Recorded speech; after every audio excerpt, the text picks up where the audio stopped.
Good afternoon, ladies and gentlemen. This is going to be an epic live stream. This is going to answer every single question, and it's going to address every single piece of propaganda that you have heard regarding the uranium sale to Russia under President Obama, the big belligerent foe of Vladimir Putin.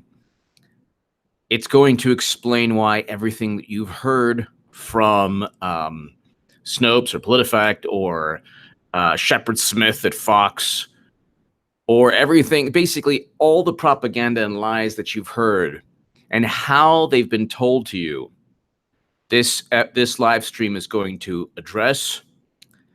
This live stream also is going to be not only sourced from reputable sources. We're going to discuss information and facts that you can find that I'm going to just give you the links to on this live stream so that anyone watching and during the upload can just simply link on, click the links that I share. So there'll be New York Times. I'll even talk about the PolitiFact or Snopes articles trying to debunk what really can't be debunked. The reality is that uranium was sold to Vladimir Putin under President Obama's administration. People can debate whether or not it was done because of money flowing into the Clinton Foundation. I'll get to that. We'll definitely get to that. And we'll also get to the fact that President Trump, of course, we'll start off with that, is investigating Obama era and Clinton era, Obama-Clinton era uranium exports and also imports into this country.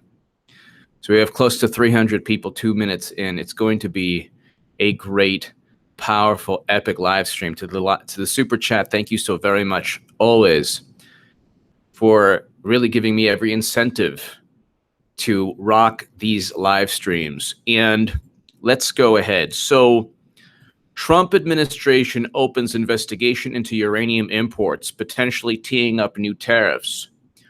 What better way to obliterate the Democratic Party propaganda than to just go ahead and investigate uranium imports and exports? The U.S. Commerce Department is opening an investigation into uranium exports that could lead to new tariffs. Okay, so this is just a part of President Trump's economic policies. He just wants to see if we're being taken advantage of. The whole point of free trade is that people are on a level playing field. So when Trump imposes tariffs on China, and the first 30 minutes of this, so Damien, the first 30 minutes, so the first 15 to 30 minutes of this is going to address everything that I would address during the uploads. So if you're watching and you're used to the uploads, just remember that the first 30 minutes of this. Now let's just go ahead. This is a CNBC article.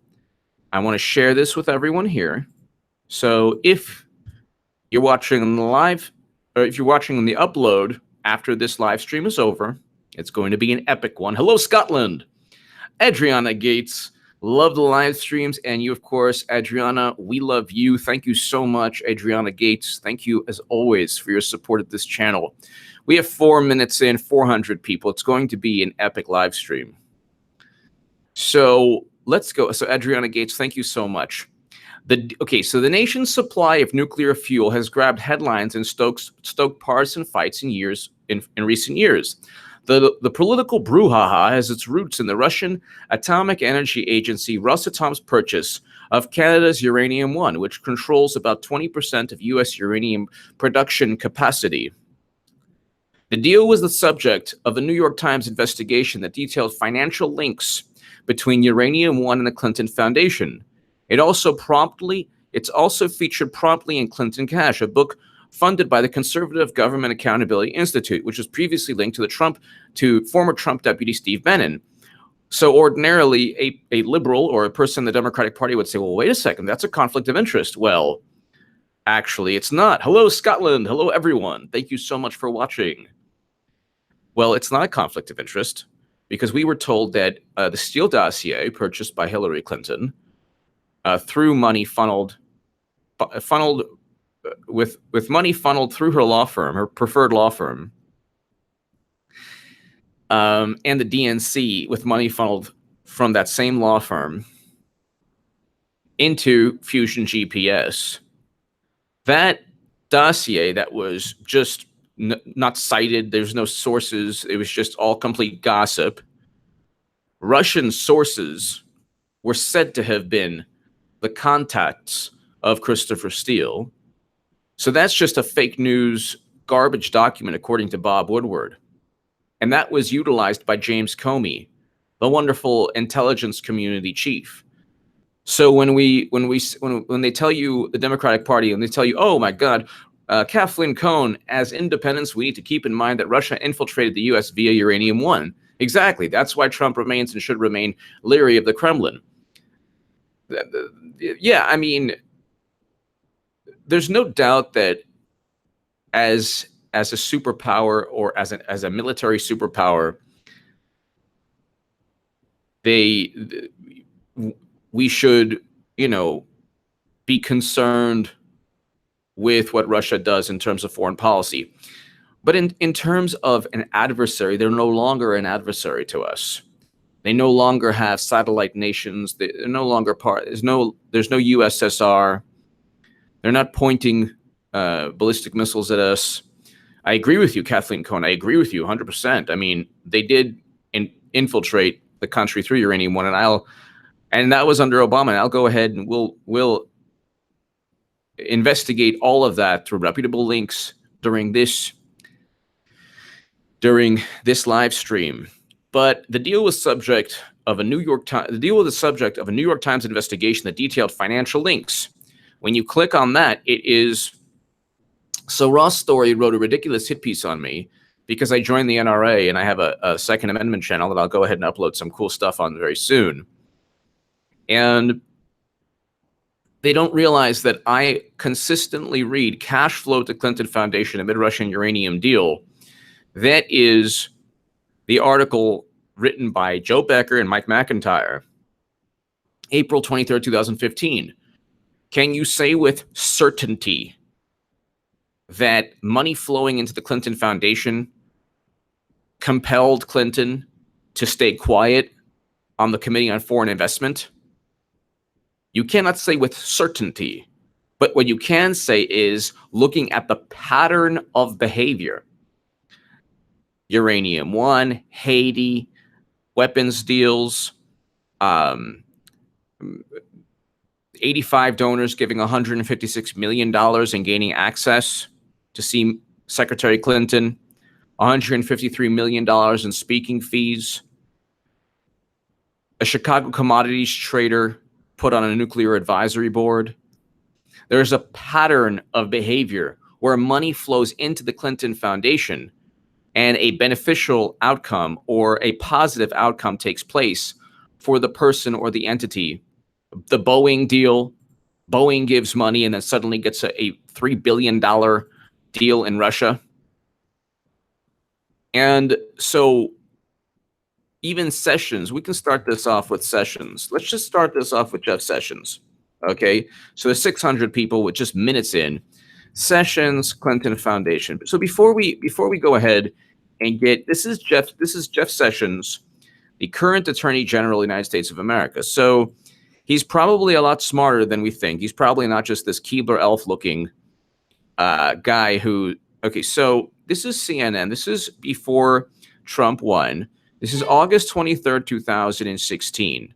I want everyone to pay attention. He explains the Clinton Foundation better than anyone I've heard, and that should tell you something about what he truly feels, how he truly feels about the Clinton Foundation. This is the Attorney General, by the way. And the Trump administration is not only investigating uranium imports and exports, it is the biggest Achilles heel. It is the kryptonite of Democrats because now they have to defend Obama letting Putin control 20% of U.S. uranium capacity. But here is Jeff Sessions. About the calls for a special prosecutor to look into the Clinton Foundation. What exactly is tree climbing done that Donald Trump thinks warrants a special prosecutor? Well, we've seen a whole host of things, but this we've seen emails, but where's the there? Well, the fundamental thing is you cannot be Where's the there? So I have to always say, where's the there? Well, there was a dossier purchased by Hillary Clinton that says that Trump was peed on. Where's the there? So with plausible deniability and a lack of suspicion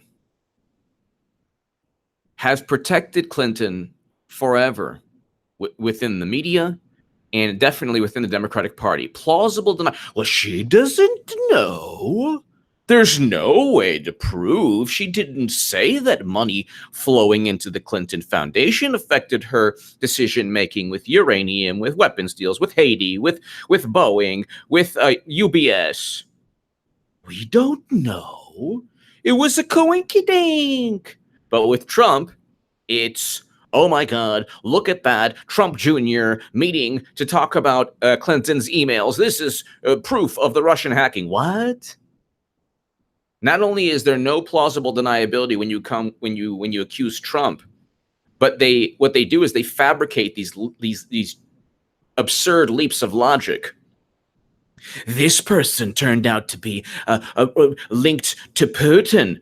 Oh, well, then there you go. There's all the information you need regarding Russian hacking.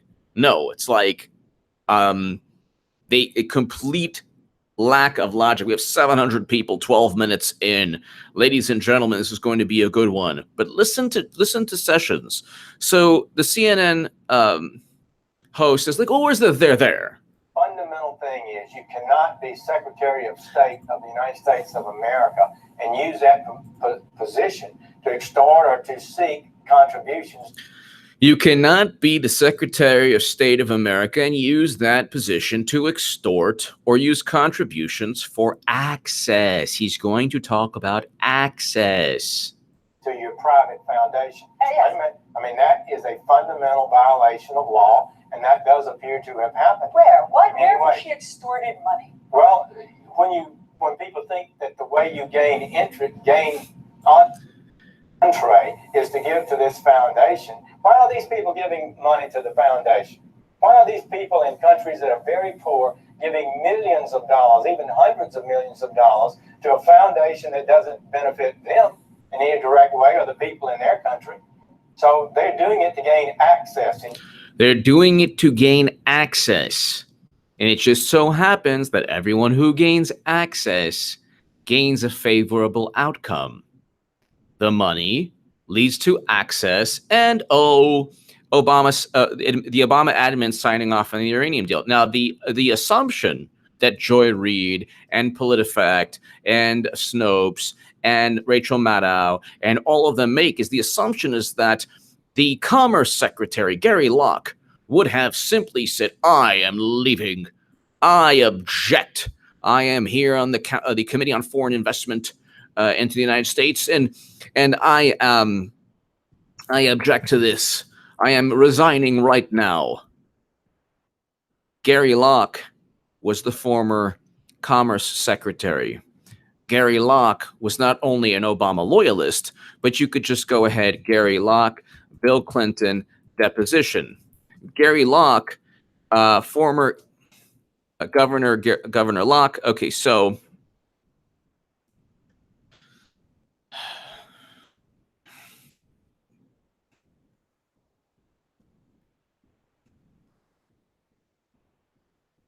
you can just go Bill Clinton, White House, Gary Locke, or here, Locke to help lead Clinton's campaign. So he was part of a donor scandal within Clinton's White House, but you could just lead. This is 2007. Obama's Commerce Secretary, one of the people on the Committee on Foreign Investment that was so objective So objective. This is the Herald.net. Olympia, former Governor Gary Locke, this is Associated Press, the nation's first Chinese-American governor, has signed on as state co-chair of the Democratic frontrunner Hillary Clinton's bid for president. So don't go ahead and say that, oh my God, how could anyone assume that Hillary had so much power? Because obviously the Committee on Foreign Investment would have put its foot down. Joy Reid, in one of her segments at MSNBC, said was speaking to some conservative or some person bringing up the uranium deal, rightfully so, and she was like this. She was like, "You do realize there was a Committee on Foreign Investment, and what 16 agencies had to sign off? Well, if those 16 agencies were headed by Obama loyalists, and even the Commerce Secretary, Gary Locke, has signed on as co-chairman of the 2008 run for Secretary Clinton, for then Senator Hillary Clinton. Horace, thank you so very much, Horace. Thank you so very, very much. So we have almost 800 people 16 minutes in. Shalak Collins, thank you so very much. Thank you, Shalak Collins. Shalak Collins is awesome. Shalak Collins is awesome. She's absolutely wonderful. She's one of the top spokespeople for the walkaway movement, and she's just fantastic. People subscribe to her channel. Let's see.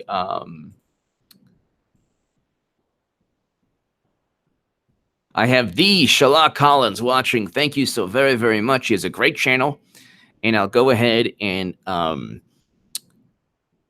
just subscribe to her channel. She's awesome. And so I'm very honored to have Shalak Collins watch this live stream. But we have 800 people here. So Gary Locke is just one example. Locke to lead Clinton's campaign. Here's the actual, here's the Herald.net. So Obama's Commerce Secretary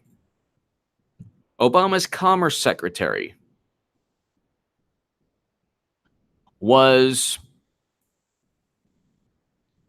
one of the chairpeople for Clinton's 2008 campaign against Obama. So tell me again how Clinton didn't have influence. Ladies and gentlemen, they're not stupid.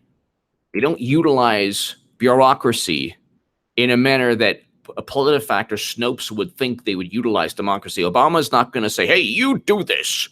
You do this right now, and this is an edict. This is a command from the top. So you can look at it and say, everyone listen to Hillary. It doesn't work that way. So Gary Locke is just one example. The Commerce Secretary, the person, he was on the Committee on Foreign Investment. Not only was Gary Locke co-chairman of Clinton's 2008 run for the White House, but Gary Locke served in the Clinton administration, the first Bill Clinton. So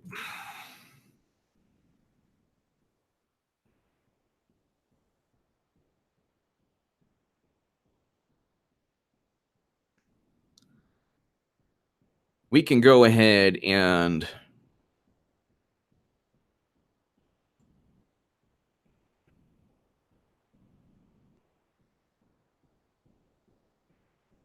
so, I mean, we can go on. Gary Locke is linked to, this is a 1996 campaign fundraising scandal involving donors. So this is Commerce Secretary Gary Locke. Time magazine was previously involved in the 1996 Clinton campaign fundraising scandal that involved donors suspected of being Chinese government operatives. This is Time magazine. A congressional committee eventually cleared him of any involvement, and he returned several checks from people linked to the scandal. Fine. So he had nothing. Maybe he had nothing to do with the 1996 Clinton campaign fundraising scandal, but he was still part of not only Hillary's 2008 run for the presidency, but also possibly part. Thanks, HA. Instead of saying Strzok, I dare you to say Strocky Poo. Free Kyrgyzstan. Strocky Poo. Strocky Poo. So yeah, Strocky Poo's going down. He got totally burned by Lisa Page. Patricia Marino, I call Joy Reid at I guess the date's me. Patricia Marino. Thank you so much, Patricia Marino. Shalak Collins. Thank you so very much, Shalak Collins. Thank you. Everyone watch Shalak Collins. Just click on her channel, subscribe. She is beautiful inside and out. She's a fantastic spokeswoman for politics. She's a great voice in politics, but also she has a very powerful walkaway video. And any person with a weird science poster in the background, I love, because I love everything 80s, because was built in the 80s, made in, formed in the 80s and 90s. So Shalak Collins, I watch your videos, and awesome. I think there's another poster you have in the background too. Awesome. But thank you so very much, Shalak. Thank you. And Maduro Mike.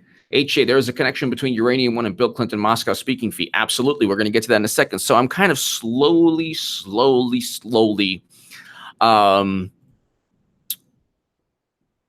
trying to go. So Commerce Secretary Gary Locke. So Gary Locke is not going to, the assumption that anyone, this is just one example, that anyone on the Committee on Foreign Investment would say, no, I am going to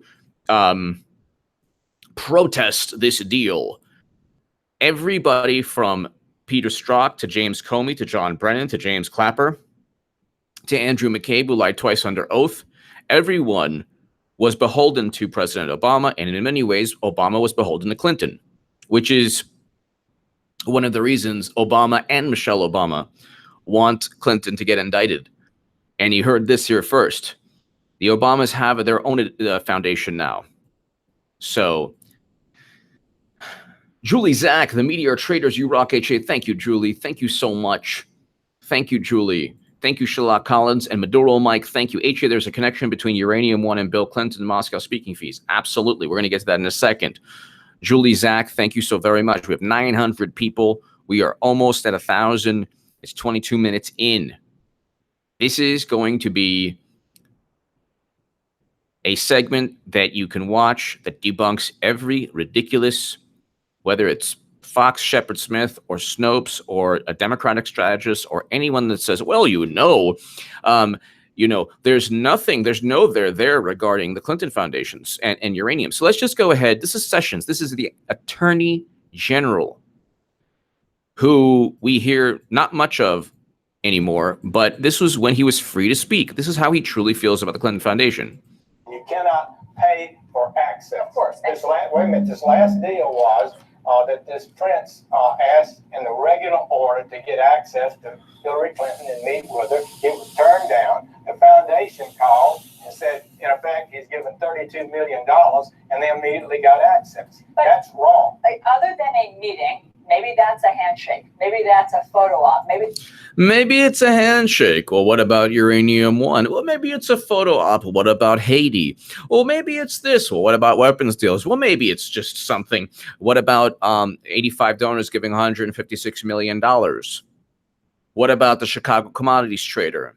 What about every single pay-to-play transaction where money flows into a charitable organization and a positive outcome takes place?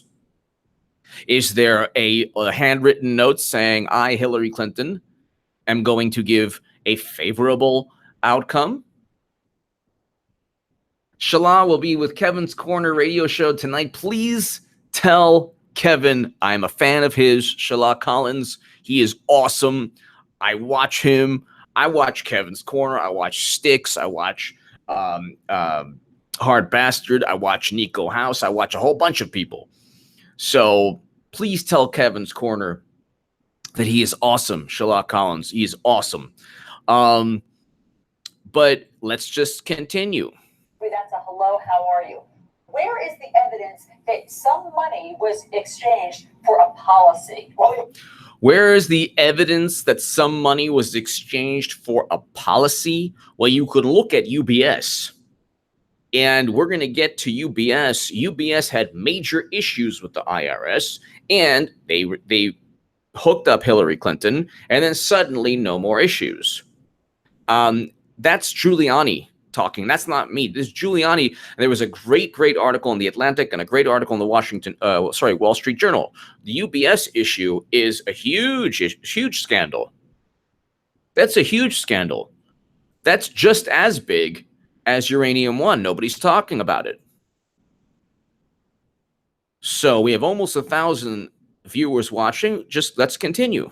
Something that happened. he asked for an investigation. The man wanted access to talk about something. This is very important to people. And they have an agenda. They wouldn't be asking for access for nothing. And they wouldn't be giving $30 million to a foundation that's not relevant to them. They wanted access. They got access. And I think that raises questions. I'm not saying that's a crime at this point, but I think there definitely raises questions. So that's Jeff Sessions, America's Attorney General. That's the guy who's in charge of Rosenstein. So when you hear about Rod Rosenstein and you hear about the Democratic Party and you hear about, oh my God, Trump is this traitor. Oh, he should have gotten Putin into a headlock. Sessions and Trump and Christopher Wray and Gina Haspel, the CIA, and ladies and gentlemen, when it all goes down, and this live stream has like, I don't know how many thousands of people watching, when Clinton eventually gets charged, could be with the Uranium One deal, could be with Espionage Act, could be pick a crime, any crime. When it all goes down, remember, I said one of the key factors also is that Gina Haspel is now in charge of the CIA. Trump has wrestled. What Trump has done is he's now fed a pet alligator or a pet lion. Okay, a lion I don't think is probably going to be as loyal as a dog or a cat. Okay, or let's say a pet anaconda or whatever. You have wrestled a creature called the intelligence community away from Obama, Clinton, Comey, Brennan, Clapper, McCabe, Strzok, all of them. Now you have Christopher Wray, Dan Coates, you have Gina Haspel, you have Mike Pompeo, Secretary of State. You have General Nakasone, I believe, is the new NSA director. So you have a whole... I love Tim Black. I think he's great. He's amazing. We're still friends. He's progressive, and I am... well, what am I? I'm a Trump voter. But no, we're still friends. Everything's great. He's awesome. He's one of the great voices on the left. I believe he's one of the most powerful. Tim Black is one of the most powerful progressive voices on the left. So let's just go ahead, Rudy Giuliani, and I'm going to go ahead and keep talking about the uranium deal and get to every single. This is going to be a long, hard Strocky Poo session here. So hold on one second. So we're going to go ahead. Yes. Former New York City Mayor Rudy Giuliani. I say they prove to me quite clearly that the State Department became basically a funding operation for the Clinton Foundation. So you have Rudy Giuliani, who's Trump's top lawyer, and then you have Jeff Sessions, who's Trump's top law enforcement official, the Attorney General of the United States of America. You heard what Sessions said when he was able to speak, when he wasn't the Keebler elf, and they call him what, the silent assassin or whatever. I don't even know if that's apocryphal or whatever. I don't even know if that's what they really call him in Alabama, but Rebecca, Iran nuclear chief says Iran has stockpiled 450 more tons of uranium since 2015. Much from guess who? Exactly, Russia. Well, yeah, now Russia can go ahead and sell uranium to anyone on the planet. Why? Because Obama allowed it and Clinton allowed it.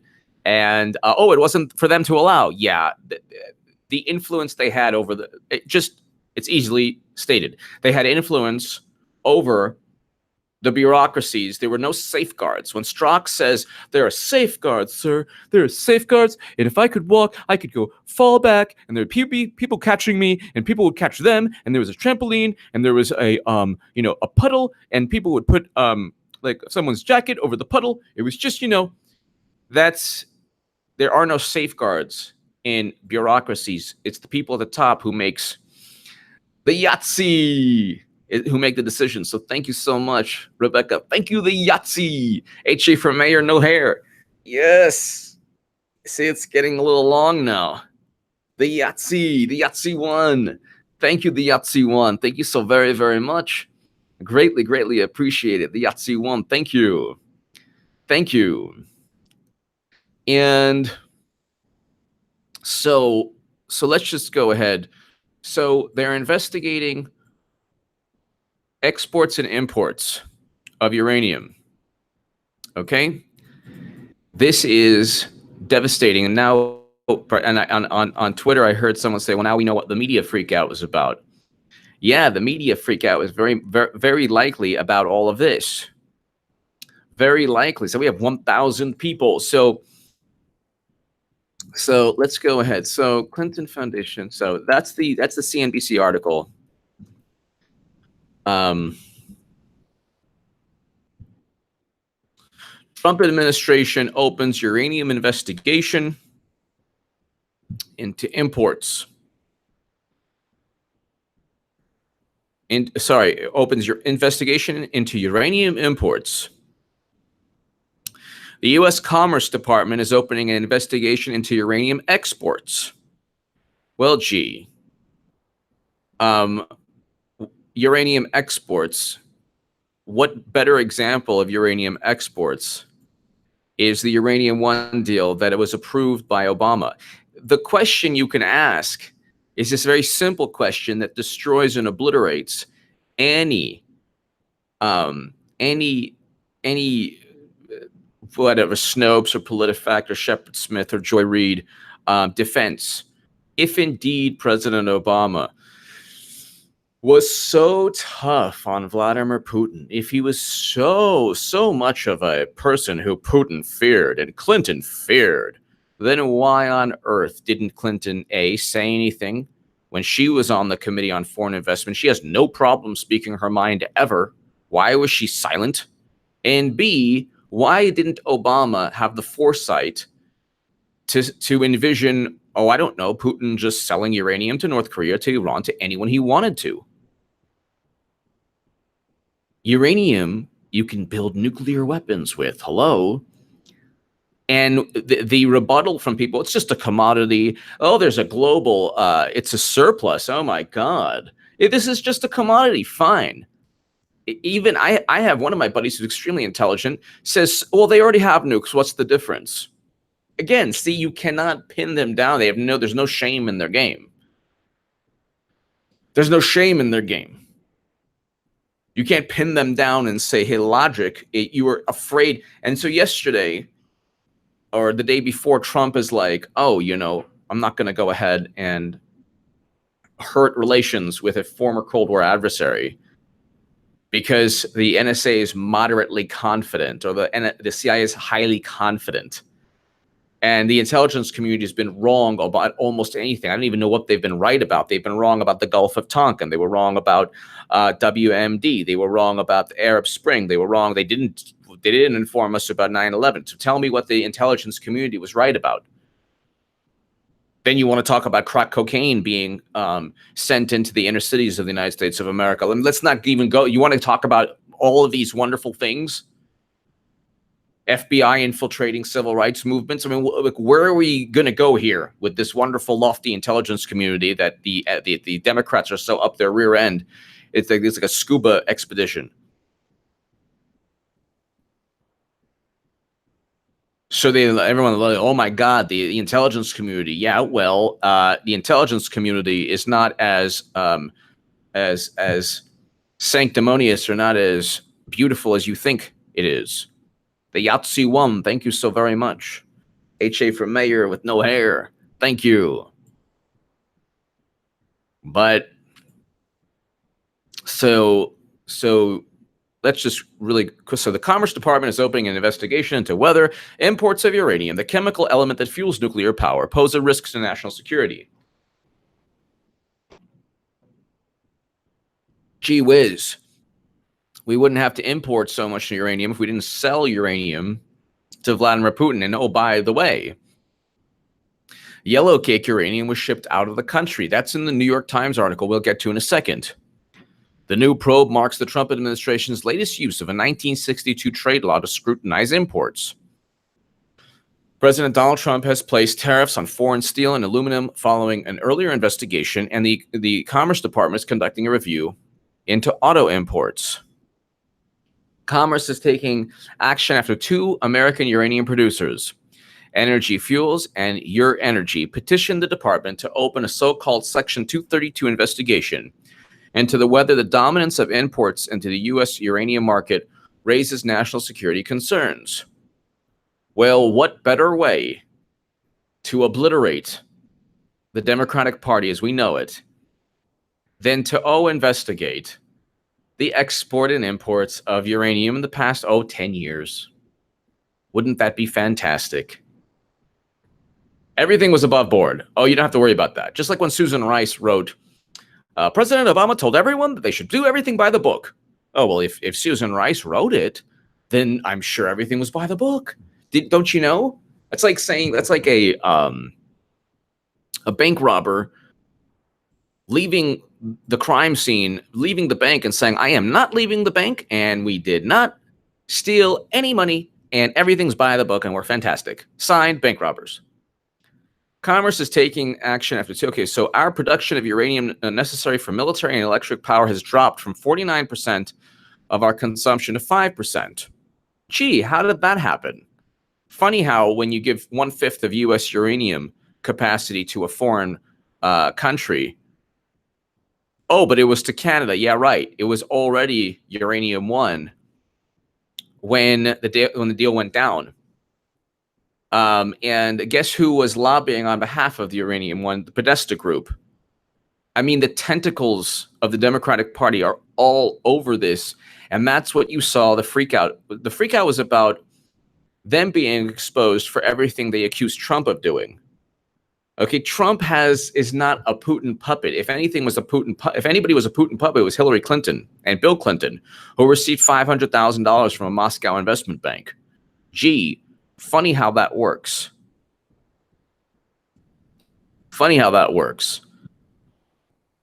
Oh, well, you can't prove anything. Yeah, you can prove more with the paper trail and the money trail than you can with the Steele dossier. And we have a Mueller probe for the Steele dossier. So let's go ahead and get an independent special counsel for all of these scandals, including uranium. Tariffs on uranium would potentially raise prices for nuclear power plants, and at a time when many are struggling to turn a profit. The problem is particularly acute in parts of the country with unregulated power markets, where they face tough competition from cheap natural gas and renewable energy.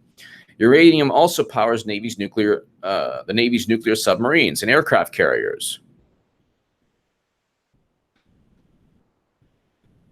So the military will need new sources of fuel for naval purposes around 2060, according to a Department of Energy assessment.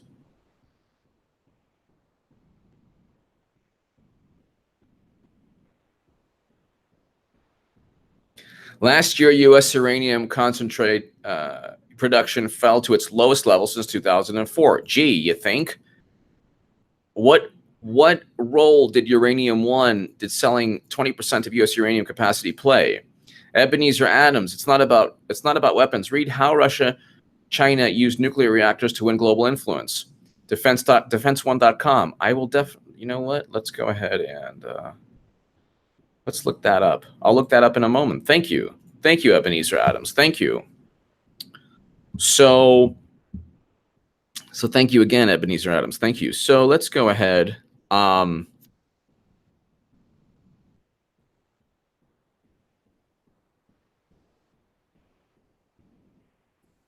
right, so Canada, Kazakhstan, Australia, Russia shipped most of the uranium used in power plants in 2016. Of course.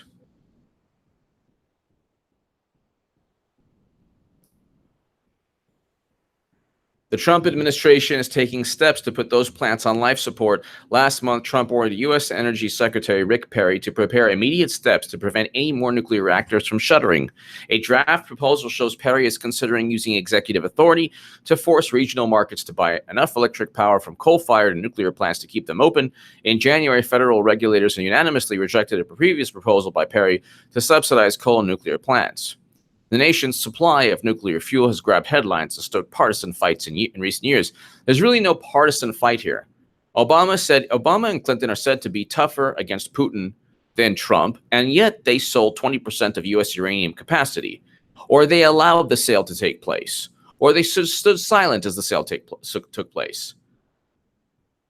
The rebuttal is, well, there was no other reason than what? U.S. national security. Why did the sale? How was this good for the country? Leave aside any potential pay for play. Let's say there was no pay for play and money flowing into the Clinton Foundation was purely altruistic, and it had nothing to do with encouraging Clinton to give a favorable outcome. Let's just assume for a second there was nothing that made Clinton do anything that wasn't for national interest. Marin Garcia, you are not American if you vote Republican. Say what? Yeah, they're all over the place. So Marin Garcia, thank you so much. The Democrats are all over the place. But let's just assume for a second that there was nothing to do with any quid pro quo. How did it help the United States of America for Obama's Committee on Foreign Investment and however many agencies signed off on the deal to allow Putin to control 20% of U.S. uranium capacity? How does it help the country? How on earth did this help the United States of America? How on earth did this add to U.S. national security? That's the question that needs to be asked. That's the question that needs to be asked. How did it benefit the country? Nobody asks Joy Reid or Shepard Smith or Snopes or anyone defending the sale. How did it benefit the country? What did the United States get from giving Putin 20% of U.S. uranium capacity? How did it benefit this country?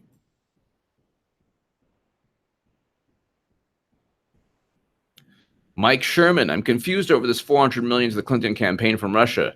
Is this a non-issue? I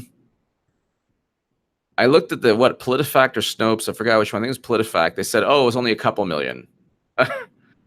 So from Russia, it wasn't 400 million. It was a couple million. But that is, whether it was like $1.2 million or something like that. Either way, it's money from Russia that she obtained, and that's the issue. The issue is, oh my God, OMG, Trump is this Putin puppet. And that's the thing. Also, the Democratic Party is it's so ridiculous. They don't even realize, like, they're not the party where you can say, like, they don't use the word patriots. Patriotism to them is not what ordinarily would be considered patriotism. Patriotism to them is wanting Trump to engage in a war of words because the CIA under Brennan was highly confident the DNC was hacked by Russia. You cannot say, hey, you better stop doing what we're highly confident of. That makes no sense at all. We are highly confident, and we have concluded with the intelligence agency that's been wrong on everything since the Gulf of Tonkin. Mike Sherman, thank you so very much. Thank you so very much, Mike Sherman. Greatly, greatly appreciated. Thank you. Thank you. So So Mike Sherman, it really, as with a lot of these things, it's not 400 million. Maybe I think when I read, it was like, well, it was hundreds of millions of dollars, but it wasn't funneled into the Clinton Foundation. What was really funneled was only $1.2 million, something like that. But still, it came from Russia. I think Putin was talking about like unpaid taxes or something like that. But so the nation's supply, and then it goes on to say, so since basically this CNBC article, and I'll go ahead and share it right now. So if you're watching the upload, you can see all reputable sources, CNBC. No one's going to say anything about CNBC. Very reputable. Okay. So Mike Sherman, thank you so very much. So you can see, I just shared it right now. CNBC, we are not producing enough uranium, or we're not mining enough uranium. Okay. Why is that? Well, because President Obama's administration decides to just go ahead and sell and allow the sale of 20% of U.S. uranium production capacity, which obliterates the Red Scare, McCarthy era nonsense. You can't say Trump is a Putin puppet when the previous administration allowed the sale of 20% of U.S. uranium capacity to Russia. I've heard the most ridiculous rebuttals. Well, they already have nukes. What's the difference? I mean, they're worried. People are saying, well, they already have nukes. What's the difference? But they're worried about Clinton's emails. Do you realize the Democratic Party has tried in the most ridiculous, absurd manner to make Clinton's emails national security, and then at the same time say, well, she didn't mean to harm national security. There's no criminal intent. It's so stupid. It's so transparent.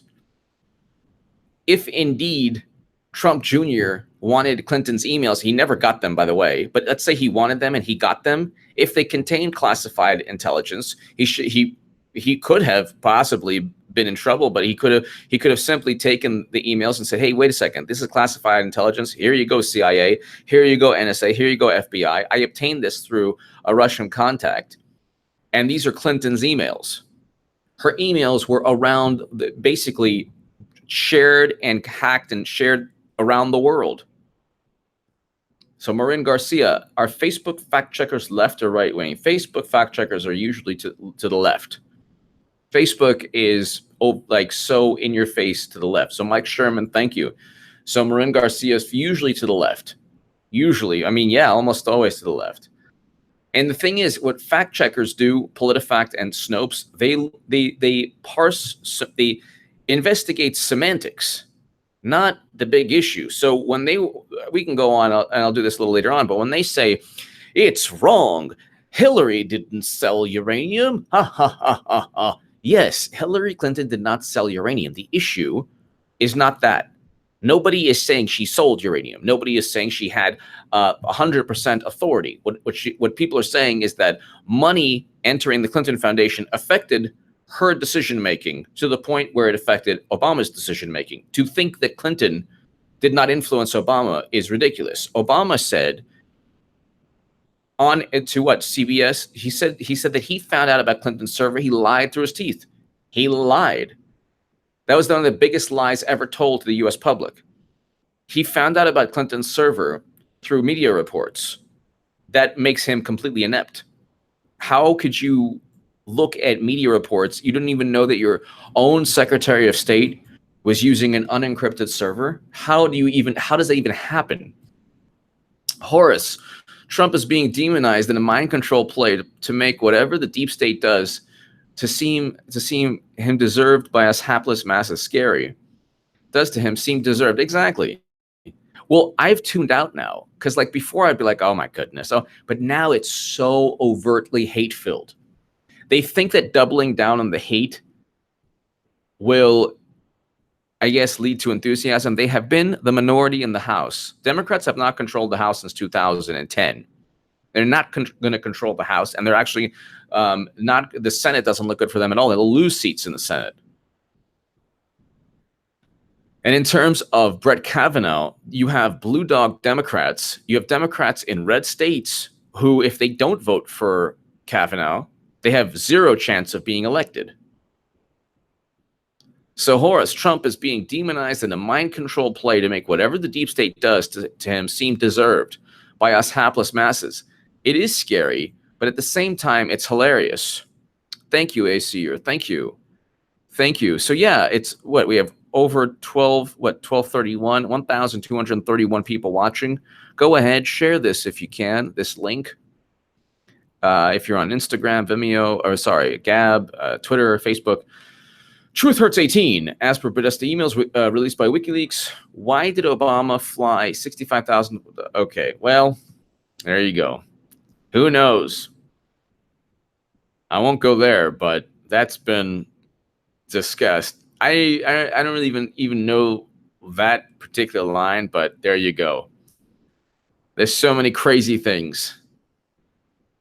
That whole thing I wasn't a part of, nor do I actually want that, because then you have, that's also like, so Truth Hurts 18, thank you. What takes place though is that people will use that to say, you see, there's nothing in uranium 1. You see, there's no scandals. It's all conspiracies. Well, whether or not there are certain things, if that's the case, we need evidence, not just looking at how words are phrased. You need evidence, you need victims, you need people, and you need thank you, Adam Bomb 31458. So let's just 12. Thank you, Adam Bomb 31458. So let's just continue. Here's Rudy Giuliani. Okay, so you had Sessions, who's the Attorney General, and you had Rudy Giuliani right here. I mean, the Clinton Foundation was raising the money, and then they were getting special access to the State Department in exchange for the money. Special access meaning getting to see the American ambassador to Lebanon. That cost $1 to $5 million. Getting to get special benefits for UBS, that cost something like $2 million. You can go on and on and on. Basically, here's the way I look at it. The Clinton Foundation is a fraud. 10% goes to charity, 90% goes to who knows what. I would, if I were a federal prosecutor, investigate it as a racketeering enterprise. Graham Paulson and a racketeering enterprise. Lisa Lister. I read today that, thank you, Lisa Lister. Thank you, Lisa. I read today that Peter Strzok didn't attend the required FBI training in Quantico, Virginia. Isn't that interesting that one of the top FBI employees didn't have to attend? Makes me wonder. There you go. Well, he didn't attend because they're going to fire his behind very soon, but they're also investigating him right now. The Office of Professional Responsibility, according to Christopher Wray, when he alluded, there's the Nighthawk, the Georgia Nighthawk, Doug Collins, as he went to a school, the mascot's the Nighthawk, I think. The congressman who basically talked about Peter Strzok's off focus polygraph. Dink. So Peter Strzok failed a polygraph, Lisa. And when Doug Collins, congressman of Georgia, was grilling Christopher Wray and Rod Rosenstein, Christopher Wray said, I'm going to do everything by the book. And by the way, Peter Strzok, people who are named prominently within the report have been referred to the Office of Professional Responsibility. They're going to do to all of these people what they did to Andrew McCabe. And eventually all of this will be utilized. Eventually all of this will be utilized for some justice for the FBI to save face. The FBI reputation has been obliterated, destroyed. People left and right equate the FBI with James Comey, Peter Strzok, Andrew McCabe, these overt liars. Now Lisa Page has a chance to actually remake her name. We'll see if she continues, because she's been flipping and singing. She was basically told, Page basically told Mark Meadows and all of them, Jim George, she's like, yeah, the text messages actually mean what they say. Of course, Strzok hated Trump. That's what he meant. He hated Trump. You don't have somebody. It's impossible for hatred not to affect your decisions. I'm sorry.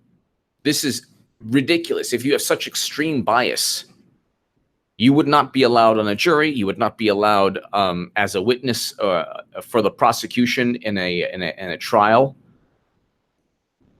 If you're completely biased against a group of people, you're not allowed as a juror. So why on earth would you be allowed to be an FBI agent in charge of two of the biggest investigations in recent years? One exonerating an overt criminal, and one fabricating just a charade to implicate somebody who didn't commit crimes in Trump. He didn't work with Russia to hack the DNC to inform us that Hillary was cheating Bernie Sanders. Again, what they've done is they've enveloped their criminal acts within a cloak of this like sanctimonious, propaganda. This was an attack on our democracy. Wait, you actually undermined democracy by cheating Bernie Sanders. So Lisa Lister, thank you so very much. Thank you so very much. But let's just continue really quickly. This is Rudy Giuliani. It's really interesting. Paul was just on. He said she should be indicted, and he also went further and said she probably should be in prison. Well, she certainly should, I believe, have been indicted. Everyone believes, from Rand Paul to Rudy Giuliani to H.J. Goodman to you to everyone, Clinton's a walking criminal. And when she does get charged, people will eventually, first of all, what'll happen is they'll jettison Clinton pretty quickly. It might take a week, it might take a month. But all the people who are like, oh my God, Hillary 2020, oh, Trump is a Putin puppet, oh, they will leave, they will jettison Clinton, they will leave Clinton, they will just say, you know what, we've had enough. We've had enough trying to defend the indefensible. Ebenezer Adams, if the text meant what they say, what about the White House wants to know everything? Am I the only one that remembers that? Exactly. Well, there you go. The Lisa Page Strzok text, I think it was Lisa Page says, or was it Strzok, the White House wants to know everything. And this was in September. And in September, that was a September 2nd text. But in September, they found out about the Wiener laptop. But they had already known about the Wiener laptop prior, because he was already in trouble, Anthony Weiner, with the NYPD and the FBI field office in New York, two of the organizations that James Comey was afraid of. So there were patriots. To the patriots at the FBI in New York, to the patriots at the NYPD, thank you. Thank you for saving this country. You need to do a little bit more in terms of helping the country and saving us from this madness. James Comey was afraid of, we have patriots in the NYPD and the New York field office of the FBI, and James Comey was afraid of them. That's why he wrote the Comey letter, not because he wanted to inform Congress for his health. It was a failed cover-up. A failed cover-up, and what they did was they simply couldn't cover it up any longer, because people were going to sing. They were going to go ahead and spill the beans. You can't have 18 classified emails. So it's bad enough.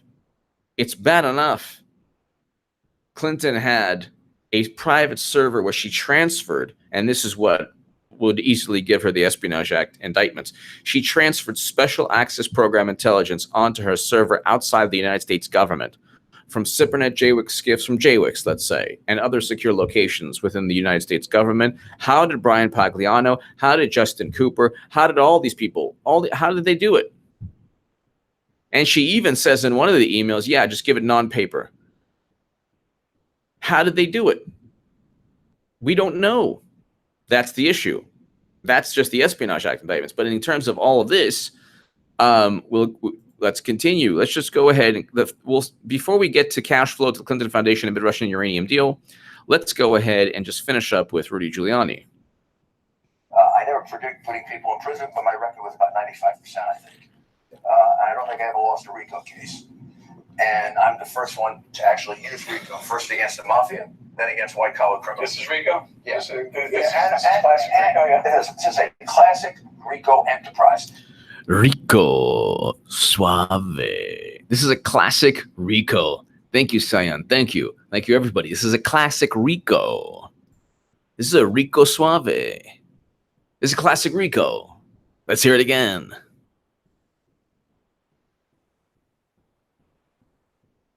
Yes, this is a classic RICO enterprise. You know what this is? Rico.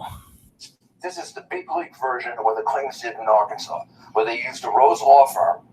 You had to hire the Rose Law Firm. Hillary got paid by the Rose Law Firm, never showed up for work. And then you got contracts with the state of Arkansas. That was class AAA. This is now major league fraud. This is Quid pro quo. Yeah, if De Blasio has a pay-to-play system in New York, that's minor league compared to the pay-to-play system. So basically, Hillary Clinton turned the State Department from a State Department into a pay-to-play operation for the Clintons. I come from the... So it's very simple. The people around Trump know what's going on. So when people say to me, and rightfully so, HA, nothing will ever happen. HA, nothing will ever happen. This is it's all for naught. You know, we're just, nothing's going to take place. Well, everyone from Trump to Rudy Giuliani, Trump's top lawyer, to Jeff Sessions, the top law enforcement official in the United States of America, to Christopher Wray, to Gina Haspel, to General Nakasone of the NSA, to Mike Pompeo, the Secretary of State, who his predecessor rewired existing networks to transfer special access program intelligence from JWICS through the State Department onto her unencrypted server in her basement outside of the United States government. This is a fact. And apparently nobody cared. But let's continue. This all has to deal with the uranium issue. When you look, the biggest problem when you're talking, I explain this in Butthurt top secret emails and Butthurt deleted emails, still people are buying the books. And when all of it goes down, people are definitely going to buy the books, a lot more even. Mr. Deplorable, please, H, you do a Gomer imitation. Love that dude. Oh my God, GOHMERT. We're definitely gonna do that. Wait, well, I mean, like, you know, it's like the disgrace. You look into your wife's eyes with that smile. How many times did you look into your wife's eyes and give that smirk when you were doing the nasty with Pagey Poo? We'll get to that. We'll get to that. We'll get to this. You know, the GOHMERT in a moment. But thank you, Mr. Deplorable. Tina Bobina, thank you for keeping it real. I found myself laughing earlier, thinking about flipping, singing, flip and sing. Thank you, Tina. Tina Bobina, thank you. Space Ghost 1. Vulcan proverb, all around a pig's butt's pork. Thus, be wary of the pork tacos. Yes. Yes.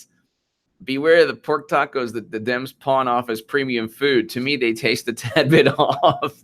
This is a bit, well, what was it? If this isn't beef jerky, what the heck is it then? To me, they taste a tad bit off, and I suspect that meat used includes some obtained from the near ground zero. Space Ghost 1. Space Ghost 1. Space Ghost 1. Thank you. Amish Space Force Clinton Foundation 2014 tax return is publicly available. Total revenue is 177 million. Total grants, wow, 5 million. Craziness. It's a good business. Horace, thank you. Amish Space Force, thank you. My God, if this isn't beef jerky, what the heck am I eating? That's the famous line. Horace, won't the timing of any HRC indictment be uber critical relative to 2020? It will, but she'll run regardless. So They would literally, there are people who would vote for her no problem, and they think it's okay. They actually would. Can you imagine De Niro saying, I want to punch him in the mouth. I would vote for her. I don't care if she's in a jail cell. I had enough of this guy. This could backfire bigly if charges don't stick.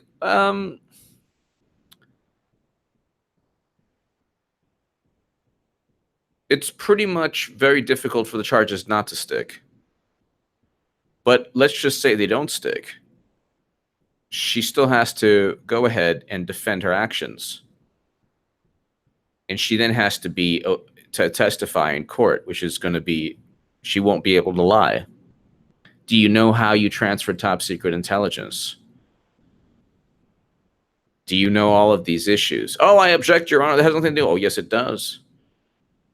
We believe that some of the emails that were deleted have to do with Uranium 1. We want to know why she was using the email server to begin with. If Obama didn't know of the server and you deleted emails, then who gave you the authority?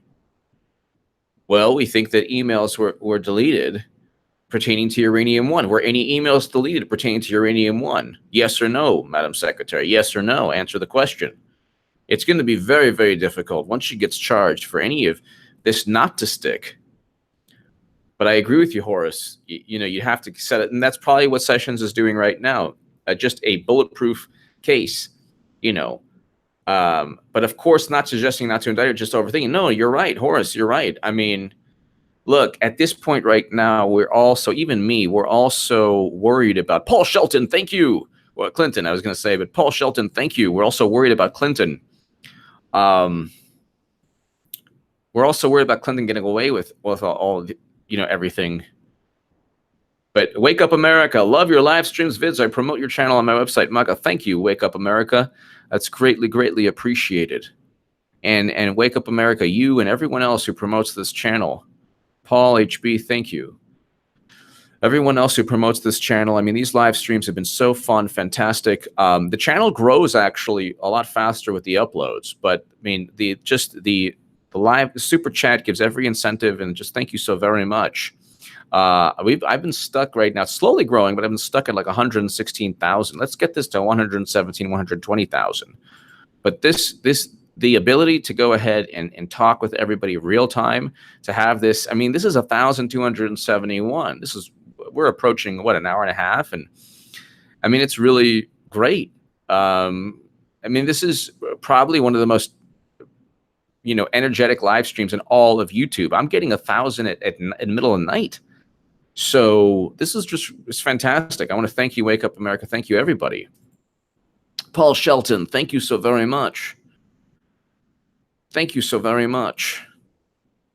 But let's just continue with Rudy, because this is the guy who's whispering in Trump's ear. And basically, it's like you or I would be whispering. Business world, you know what this is akin to? This is akin to insider trading. If you have access to information, or you can buy information that the public can't get, that's an insider trading scheme. This is the same thing, is it not? Well, first of all, it's a clear violation of federal law against conflict of interest, which carries 2 years in prison for every count. And I believe it's a racketeering enterprise. I believe it's supposed to be a charity. Now, I've had the great pleasure of interviewing Charles Ortel, Daddy Cherry, both of whom know a great deal about the Clinton Foundation in Haiti. Daddy Cherry is a Haitian-born journalist. And let me go ahead and give you, the article and the interview. This is Daddy Cherry, Haitian-born journalist. She's absolutely wonderful.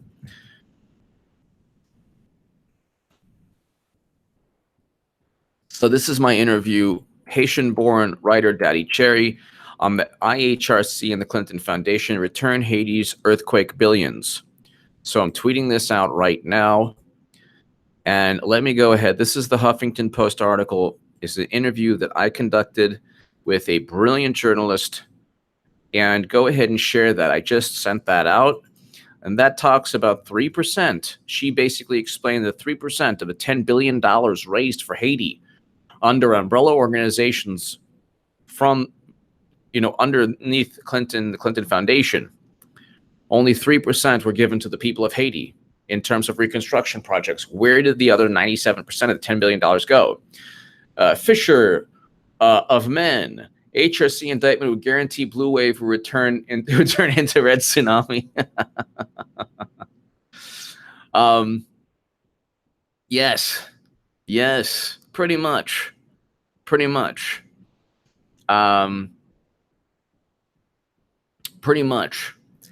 And yes. But ladies and gentlemen, it's not a matter of if Clinton gets indicted. It's a matter of when. At this point right now, it's like a cat playing with a mouse.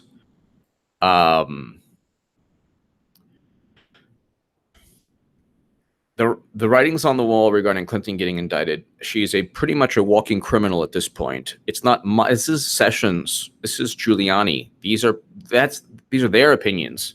These are top law enforcement officials in the country who happen to work for Trump. And at this point right now, it's just a matter of time. I mean, they're just picking a crime, any crime. They're probably picking a crime like Horace stated, where, you know, where it's just a bulletproof case. But Space Ghost 1, thank you. Thank you, Space Ghost 1. Thank you, Paul Shelton. Thank you, Ebenezer Adams. Thank you, Fisher of Men. Ebenezer Adams. HE, this is for Nagal can't donate because I have to support my son and family, and this is income become a lawyer, but I share the videos in most social. Oh, okay. This is from Nagal can't donate actually because I have to support my son. Thank you. His income, okay, but I share the videos in most social media and friends. Thank you so much. Thank you, Nagal. Thank you. That's, you know, let me tell you, just sharing the video is a lot for me. That means a lot to me. So thank you so very much. Watching this means a lot to me. The kind words mean a lot to me. Even though last night is kind of funny. Somebody, I felt like Clinton. Somebody said, you have to pay HA for him to respond. So somebody wrote that last night, which was awesome. But no, you don't have to just pay me for me to respond. But what I'm trying to say is if you just go ahead and share the link, that's a lot for me. If you watch, that's a lot for me. It's just I'm very kind. I'm very thankful for all the kind words and everything. So I hope I'm pronouncing your name, Nagal. Thank you so very, very much. And God bless you and your son, and your family. Thank you. But yeah, sharing social media, that's perfect. Thank you, everyone. So yeah, let's just continue, because when people they're like, everything's plausible deniability with Clinton, everything is lack of suspicion, but there's so much evidence. There's a money trail, there's documentation, there's evidence of crimes. And then Comey, who is a reptilian liar, says, well, we couldn't find evidence of intent. No, you don't even need intent. Christian Saucier, when he was ripped away from his child and wife, did not want to, sink the submarine he was at, or God forbid, or whatever.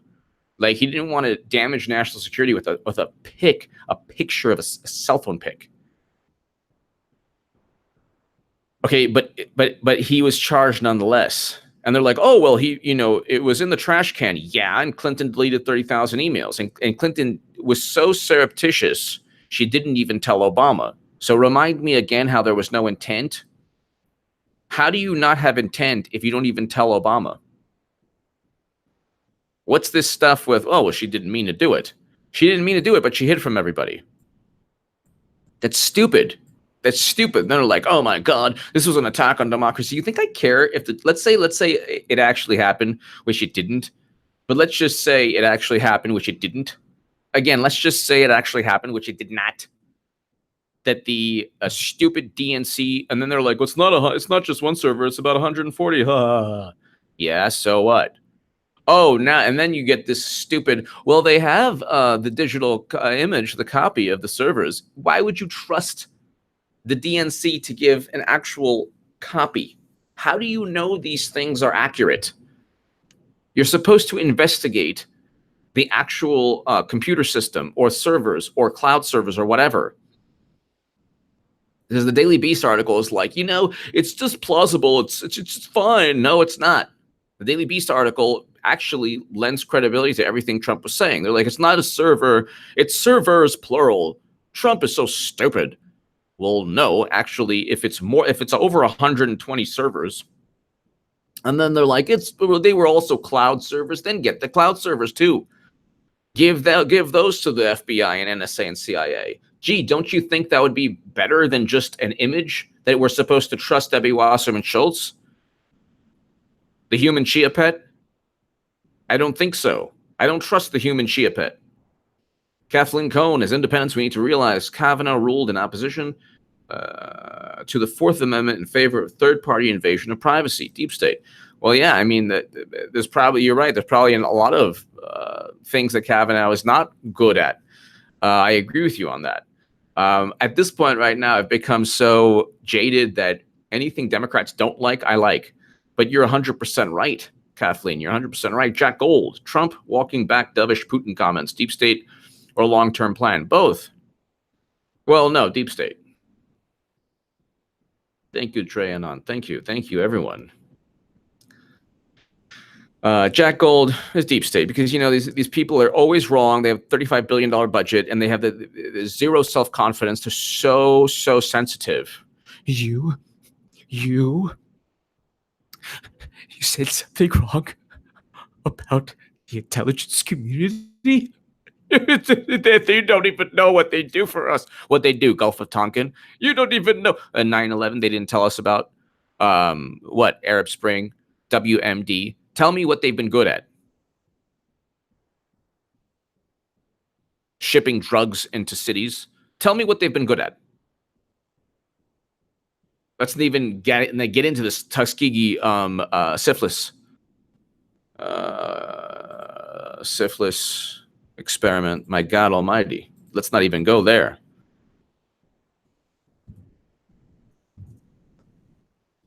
Tuskegee syphilis study. CDC. This is the United States government. Okay, the CDC.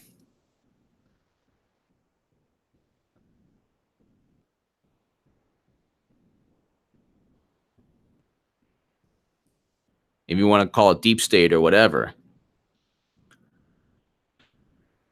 1932, the Public Health Service, working with the Tuskegee Institute, began a study to record the natural history of syphilis in hopes of justifying treatment programs for blacks. It was called the Tuskegee Study of Untreated Syphilis in the Negro Male. This is the cdc.gov. The study initially involved 600 black men who did not have the disease. Researchers told the men they were being treated for bad blood, a local term used to describe several ailments. In truth, they did not receive the proper treatment needed to cure their illness. So tell me again how we should trust the government.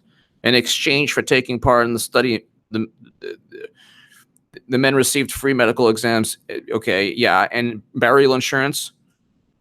I mean, this is insane, absolutely insane. What went wrong? The men were never given adequate treatment for their disease. Could you imagine suffering?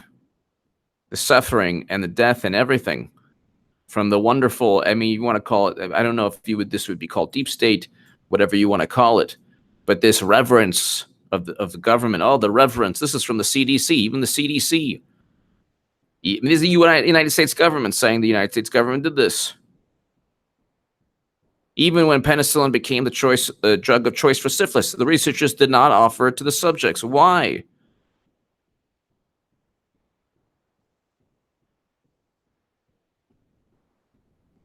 So tell me again how this is, oh my God, we need to trust. Oh my goodness. It's just, you have to be really stupid to believe that the idiotic, really stupid to believe the idiot. This is the CDC. Okay?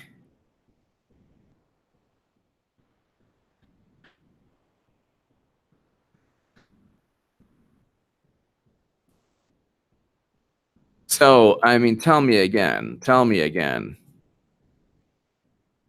You know, oh my goodness. You can't go ahead and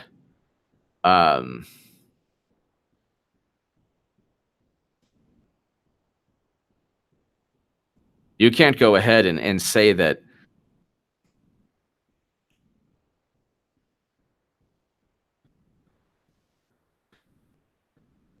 the knowledge gain is sparse. Okay, so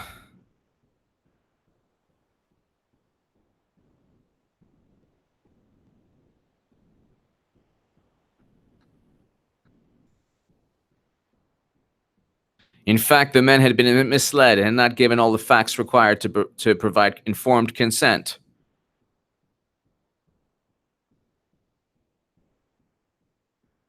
The men were never given adequate treatment for the disease. This is the CDC.gov. And then they get a $10 million out-of-court settlement is reached. But what's $10 million when you die and you suffer? What's money? There's no money is not worth anything when you're dying of a disease because the government doesn't tell you. So there you go. This is Unabomber was due experiment 3 years at Harvard starting at age 16. Rebecca, thank you. Yeah, I mean, all this stuff. Exactly, Rebecca. Joshua Freelove, the polo is back. Thank you. So, Eric H526, Carol, thank you so much. They make Sodom and Gomorrah look like the teacup ride at Disneyland. Also, you mentioned George Clooney. Look up his wife. Okay, you'll be surprised. It gives. Okay, Rick Yurzik. HA, you're awesome lately. At Political Guru all the time. Thank you, Rick. Adam on 31458. Not only biased, but stating you're working against them. Exactly. Hi, 2222. 2222. Thank you. Mueller giving 5 people immunity for Manafort, Podesta. So let's see what's going on here. Mueller, the gift that keeps on giving.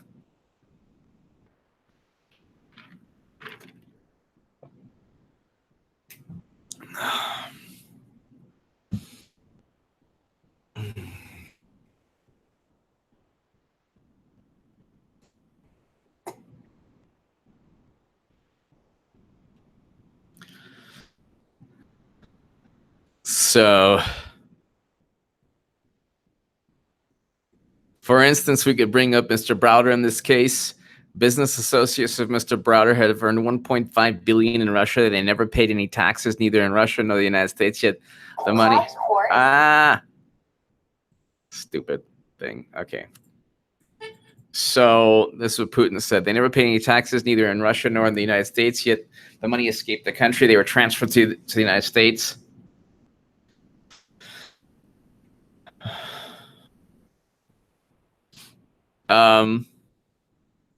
This is White House entertaining Russian proposal to interrogate Americans in exchange for Mueller investigation assistance. So Mueller, he's like, no, I don't need your help. What's going on here?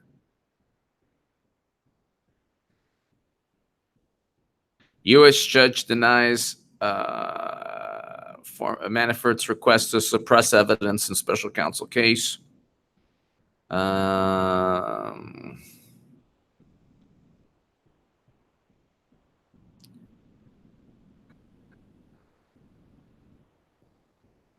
Given the nature of the investigation, the warrant was not too broad in scope. Judge Amy Berman, how do you figure that? He's being investigated for crimes that took place, a decade before hacking? So whatever.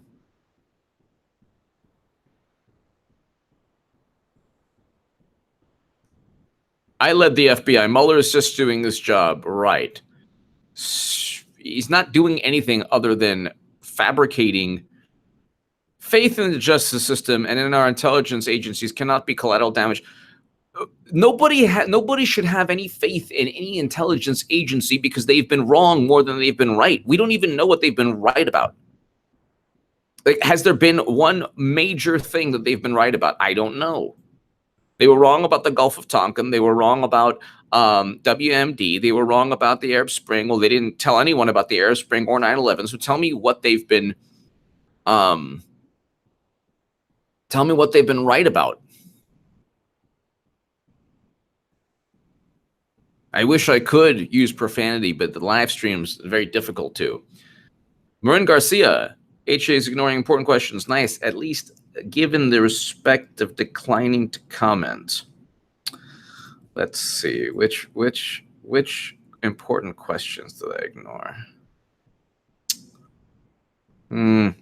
Pro-Trumpers occupy airports counter-protest. HA is ignoring important questions. Nice. At least give the respect of declining to comment. I don't know which questions I'm ignoring, though. With all due respect, Marin. I don't know which questions I'm ignoring. What did I ignore? The pizza thing? Which one? Oh, the Unabomber.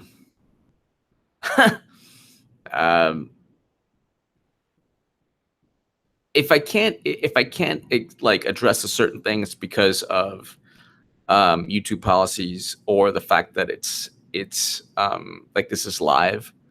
So, but I try my best to. But let me know what you want me to.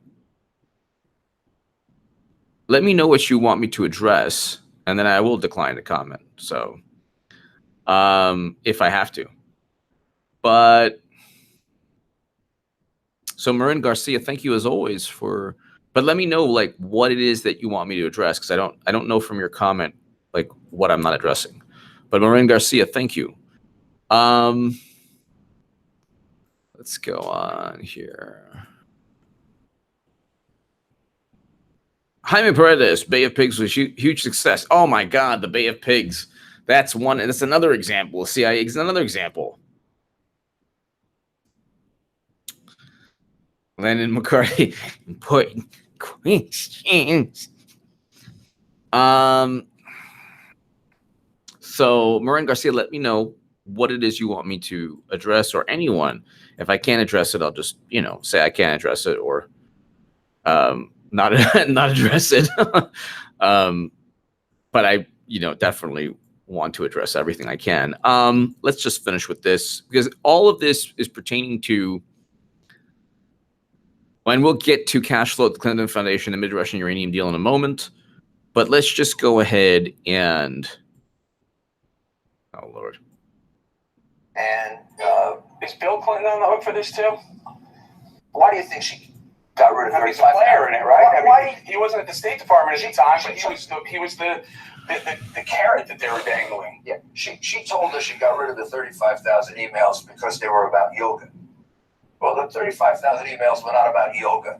The 35,000 emails were about the connection between the racketeering enterprise, which is called the Clinton Foundation, and the State Department, which was the pay to So anyone who was hooked to the Clinton Foundation could be on the hook for I believe there's enough evidence now to warrant a full and complete racketeering investigation.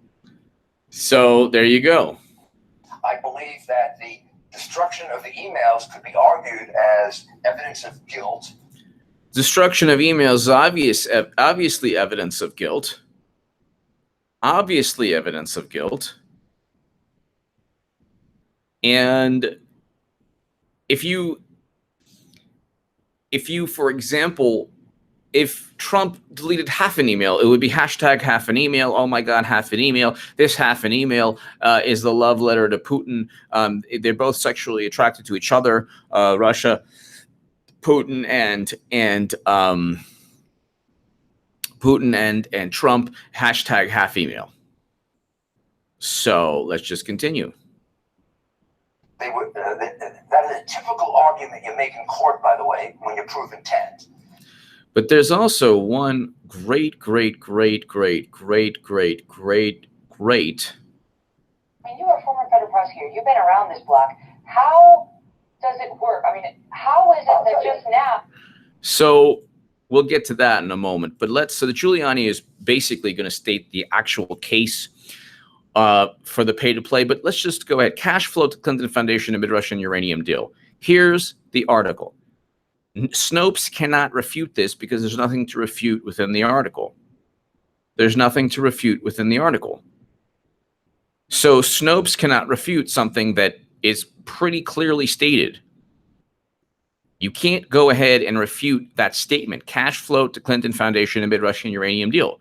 You can say the cash had no bearing. You can say the cash had a lot of bearing, had a lot of influence. You can say that, well, the uranium deal was great for the country. It wasn't great for the country, but you can't refute cash flow to Clinton Foundation amid Russian uranium deal. Nobody knows how that would. There's no way. There's no way that anyone could go ahead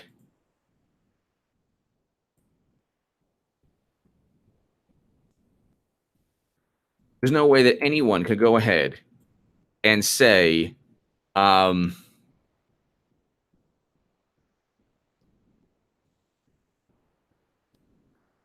that this is not an accurate statement.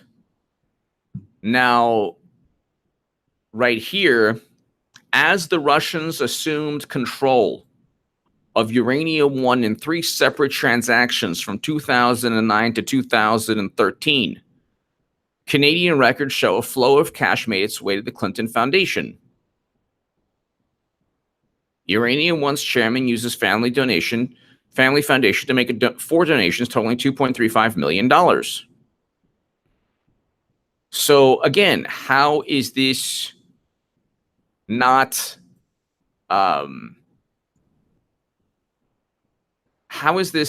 an issue where people are like, wait a second, if this were Trump, this would be front page news. The Steele dossier is front page news. The moderately confident assessment is front page news regarding the Clinton, the DNC being hacked.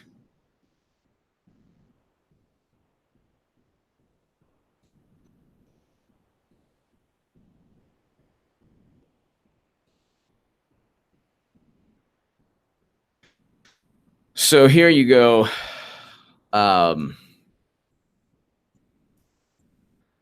So as the Russians, this is the New York Times. So when Raw Story writes a hit piece on me, the guy who wrote the hit piece doesn't realize I read from the New York Times.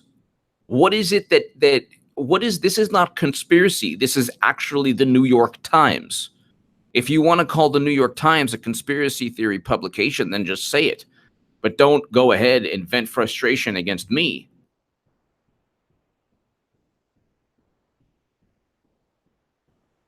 So, as the Russians gradually assumed control of Uranium 1 in 3 separate transactions from 2009 to 2013, Canadian records show a flow of cash made its way to the Clinton Foundation. And shortly after the Russians announced their intention to acquire a majority stake in Uranium 1, Mr. Clinton received $500,000 for a Moscow speech from a Russian investment bank with links to the Kremlin that was promoting Uranium 1 stock.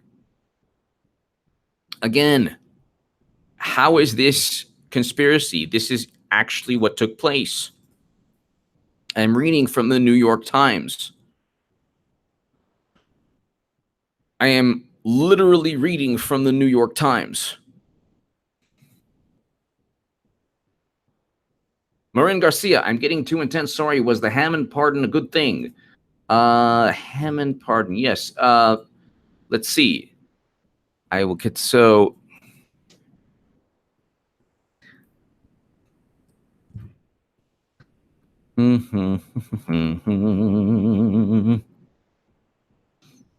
It was a good thing. That's right.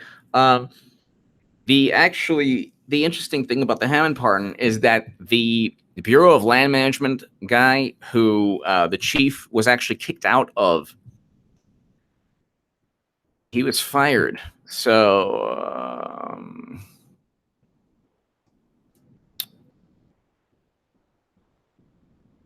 It was a very good thing. Daily Caller. They left out evidence, as always.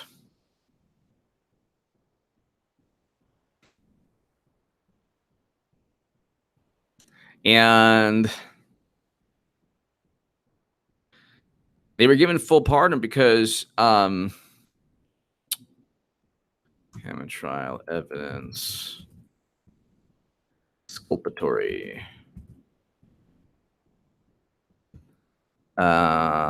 unsealed documents, detail. Okay, so show how prosecutors try to rig Bundy trial.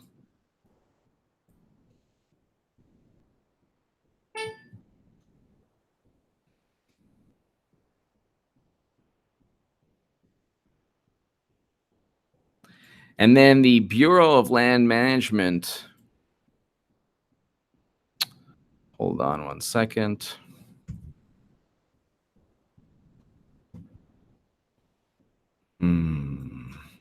To that. And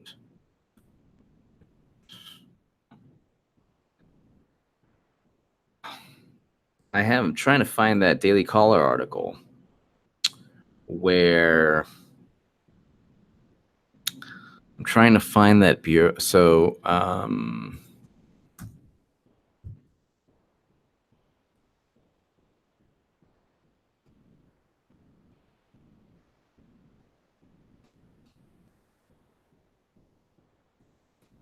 I'll get to, but evidence was withheld. So I'll get to that. I'll try to find that a little later, but evidence withheld, Hammond trial. So here, we can just go, unsealed documents show how prosecutors tried to rig Bundy trial. This is the Daily Caller. Unsealed court documents detail how the team of prosecutors tasked with convicting Cliven Bundy and his sons of crimes related to 2014 armed standoff failed to turn over potentially exculpatory evidence to the court, the Oregonian reports. So that's just one example. So here, defense attorney asked federal prosecutors to hand over Inspector General reports on Bureau of Land Management agent Dan Love, who directed BLM raid on Bundy Ranch to seize the family's cattle over decades of unpaid grazing fees. Love was fired from the agency in September for corruption and unethical behavior. So that's the Daily Caller. I'll tweet that out right now. So thank you, Marin Garcia. Thank you. So, okay, so that's... All right. So let's go ahead.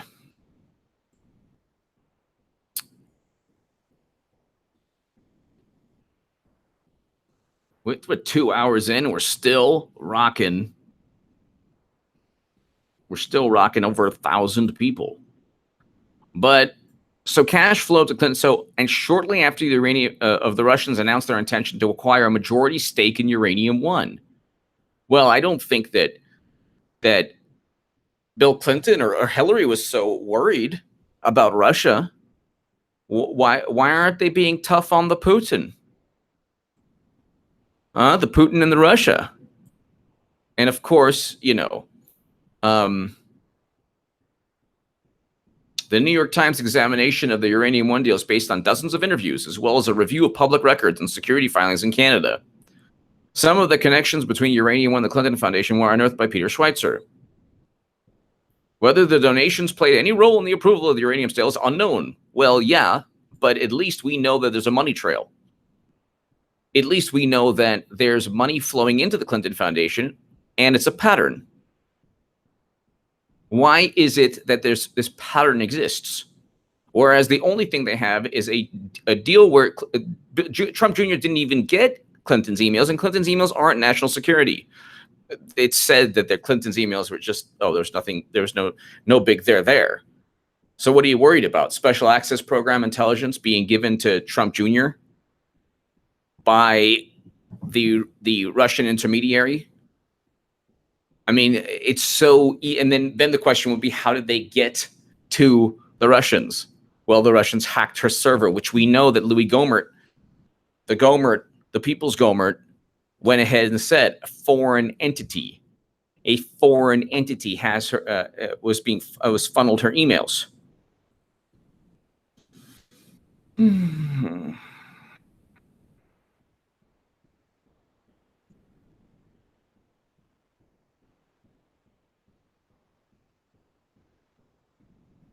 So, I mean, all of this stuff is like they're replaying so much of the same propaganda. Nobody believes it. Nobody believes it. Nobody cares. Nobody believes it.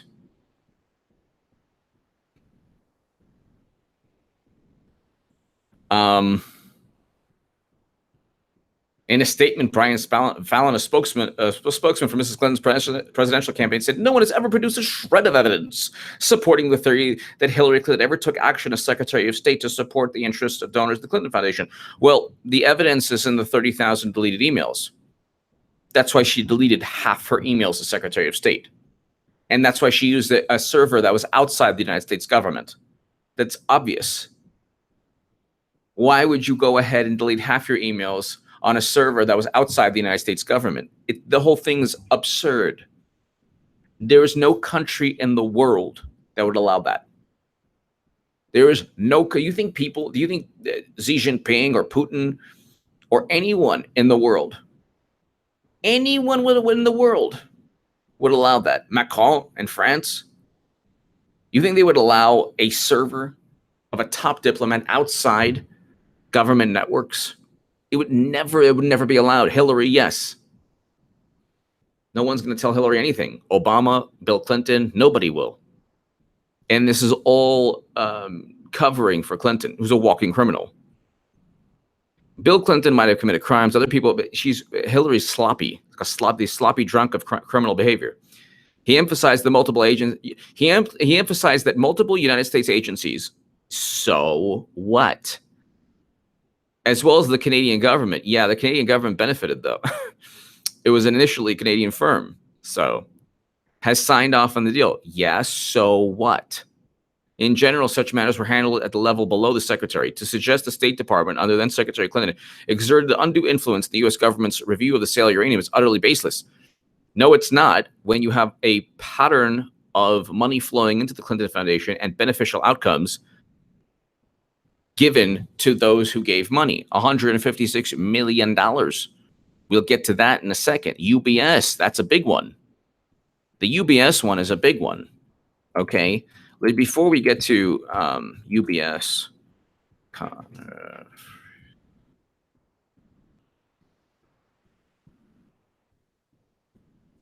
okay, so here you go. Hillary Clinton helped UBS avoid the IRS. Then it funneled millions to the Clinton Foundation. That's a huge, this is just as big as the Uranium One deal. So the Wall Street Journal's, this is Connor Frieserdorf. This is the Atlantic, ladies and gentlemen. I'm not, again, there's no Snopes for this. You cannot Snopes this.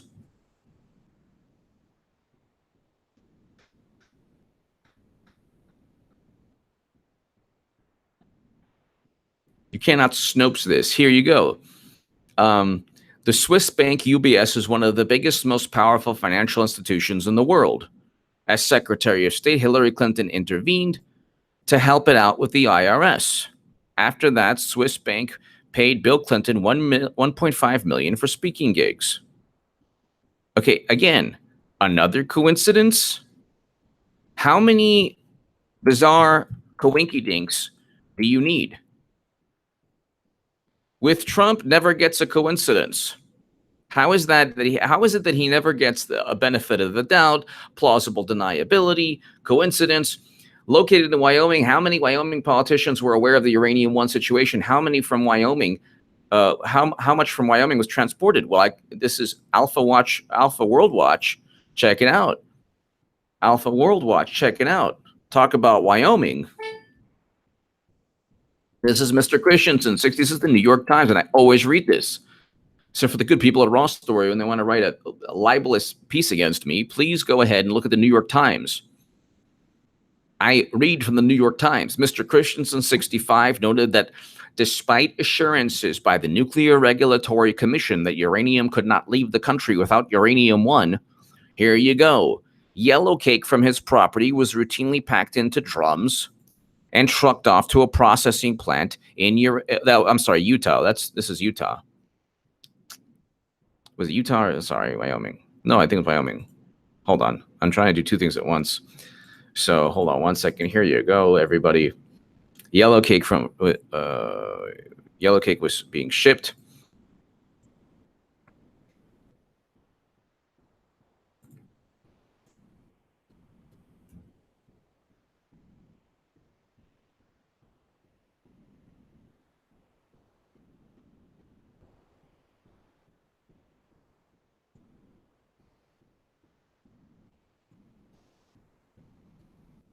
Okay, so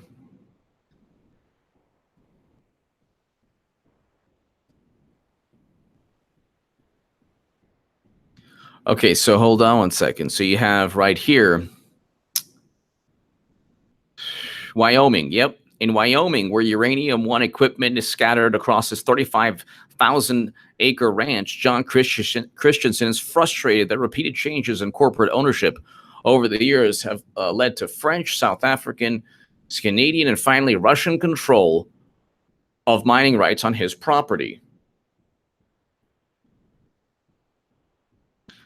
Mr. Christensen, 65, noted that despite assurances by the Nuclear Regulatory Commission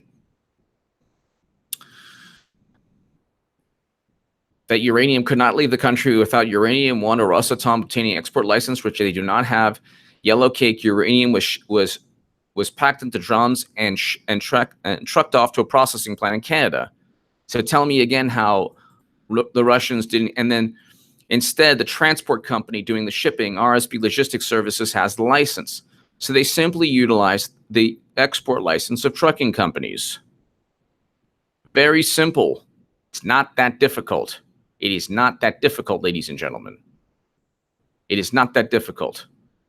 So it's like all of this is so easily, you want to talk about debunking things. The issue is not whether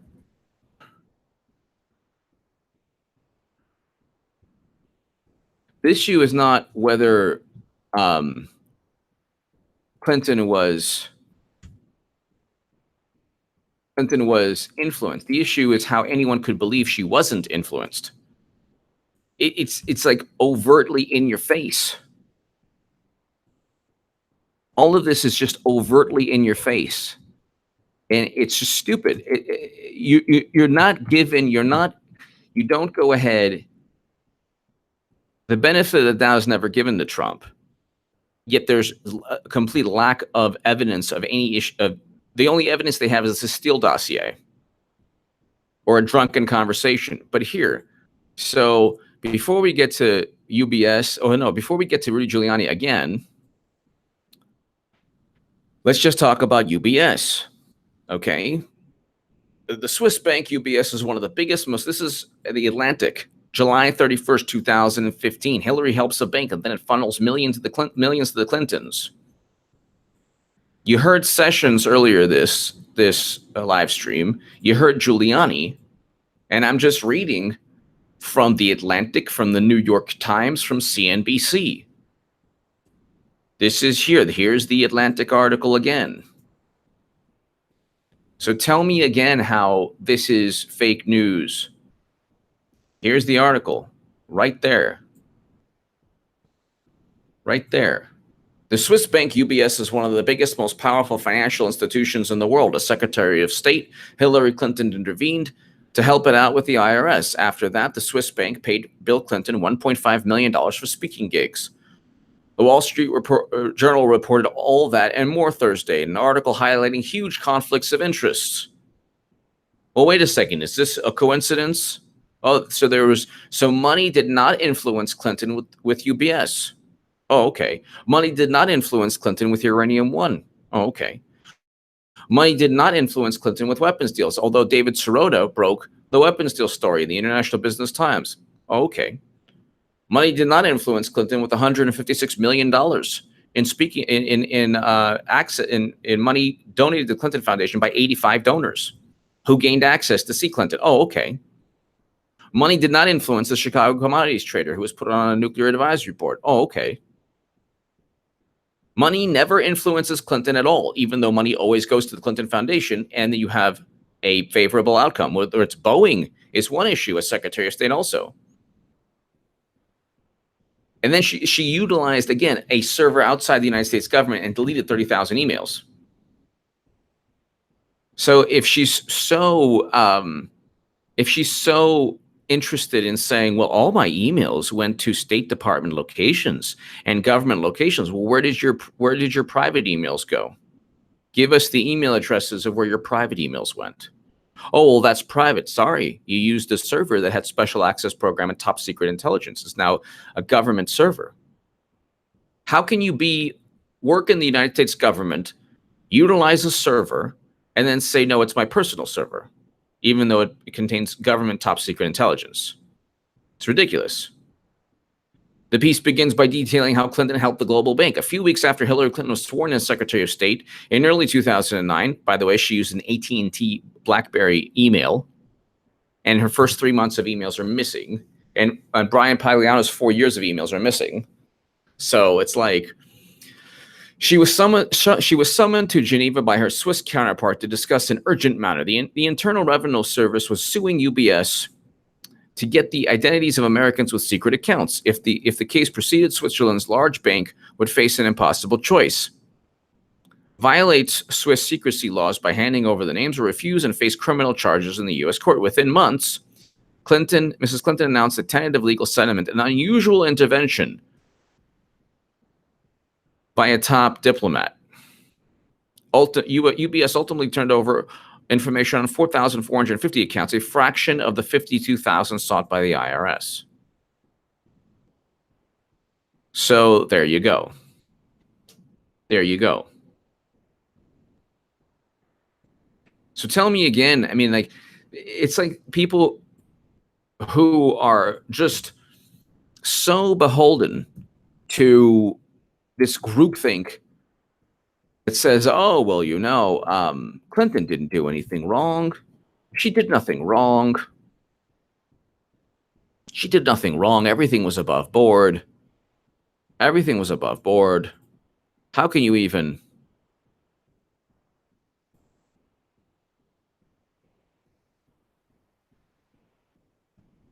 How can you even consider that she did anything wrong? This is fake news. It's fake news. Oh my God. Fake news. Fake news.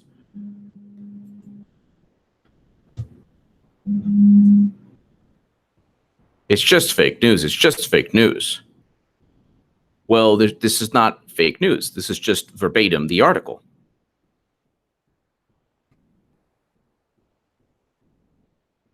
There's nothing wrong with that. It's just the article. You can say that, oh, well, she intervened and it was just a coincidence, but then you'd have to say every single other scandal was a coincidence. At what point does plausible deniability cease to help Clinton get out of trouble?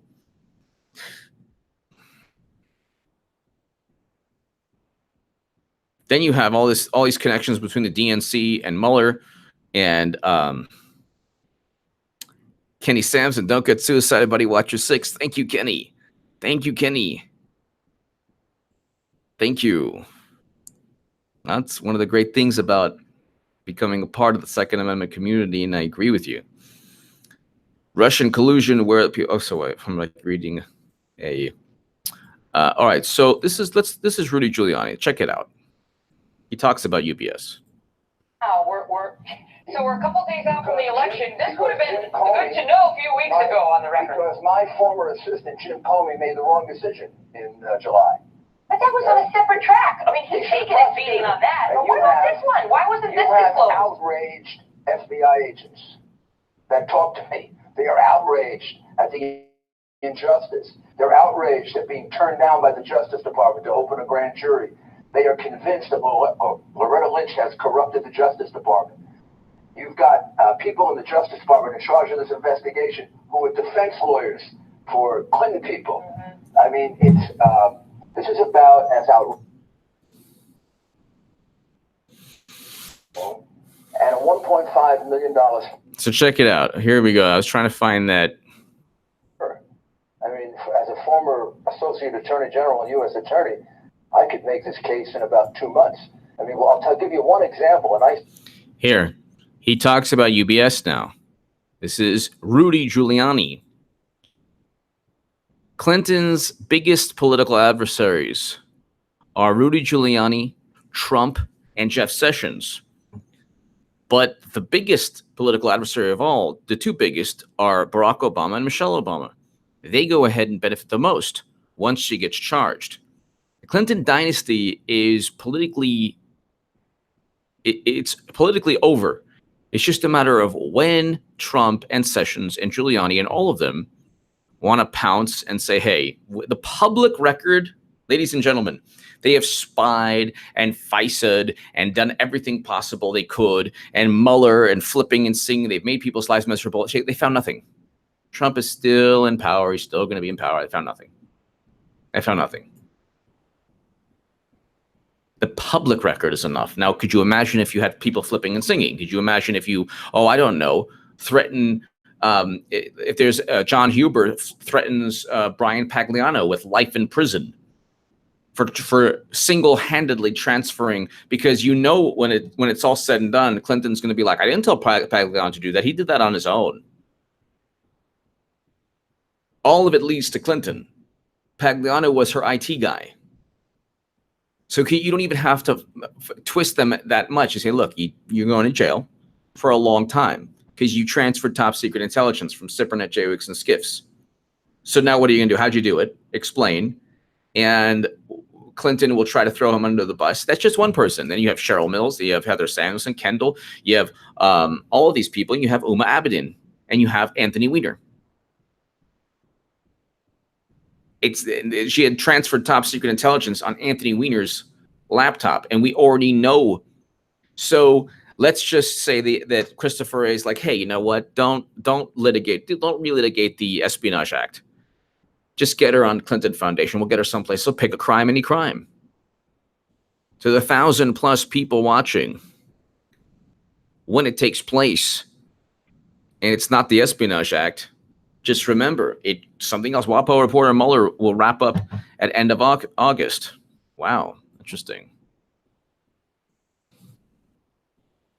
If he's wrapping up at the end of August, then the indictments, then Clinton charges will be definitely taking place a lot sooner than I thought.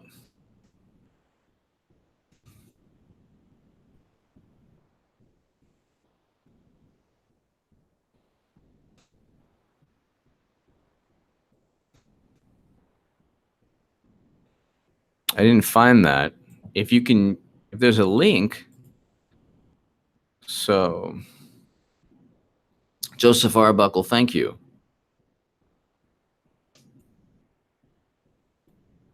So, but let's go ahead. Just pay attention to Rudy Giuliani right now, because he basically states UBS, Uranium, all of it. But he starts with UBS. It's clear on UBS, right?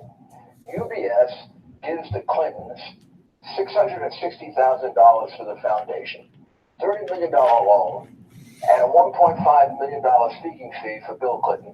And Hillary Clinton travels from Washington, D.C. to Geneva to meet with the IRS, to ask the IRS to go easy on UBS in the turnover of identities that the IRS wanted of American taxpayers who were evading taxes. IRS ends up with only 4,000 of the 56,000 identities they were attempting to get. To me, I can make a bribery case out of that. She didn't go travel to Geneva without. Now, if there's an email that connects the two, then you just don't have a bribery case. You have a bribery case you can't even defend. So the public record, even without her emails, is enough. So you see what I'm saying? The public record, even without her emails, is enough. So, and yeah, exactly. Judicial Watch is extremely important in all of this. So let's go ahead.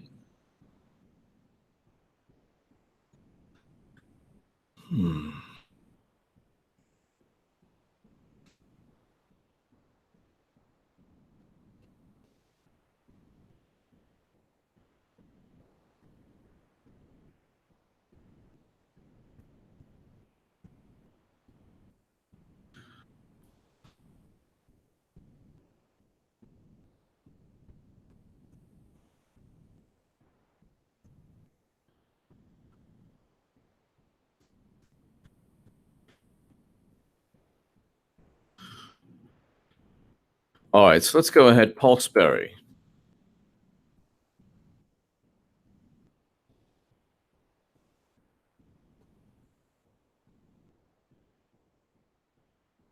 So Paul Sperry has come out with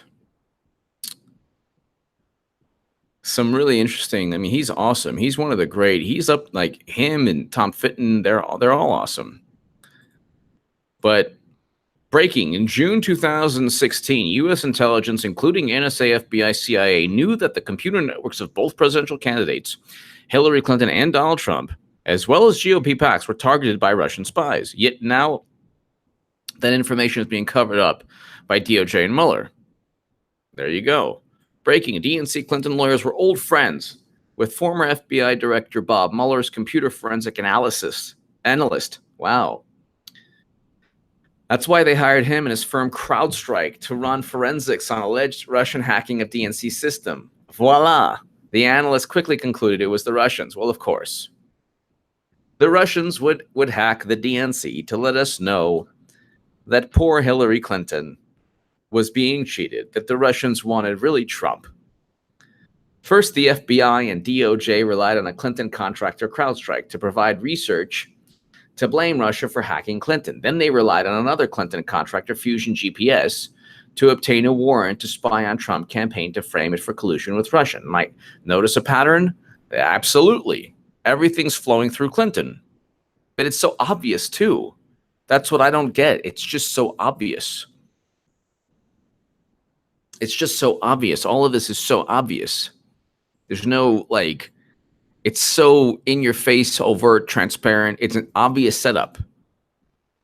So when it's all finally said and done, the 1,000+ people who watch this live stream and who watch the live streams on this channel will have had, and I with you guys will have had, we will all have had a front row seat to the madness as it was going down.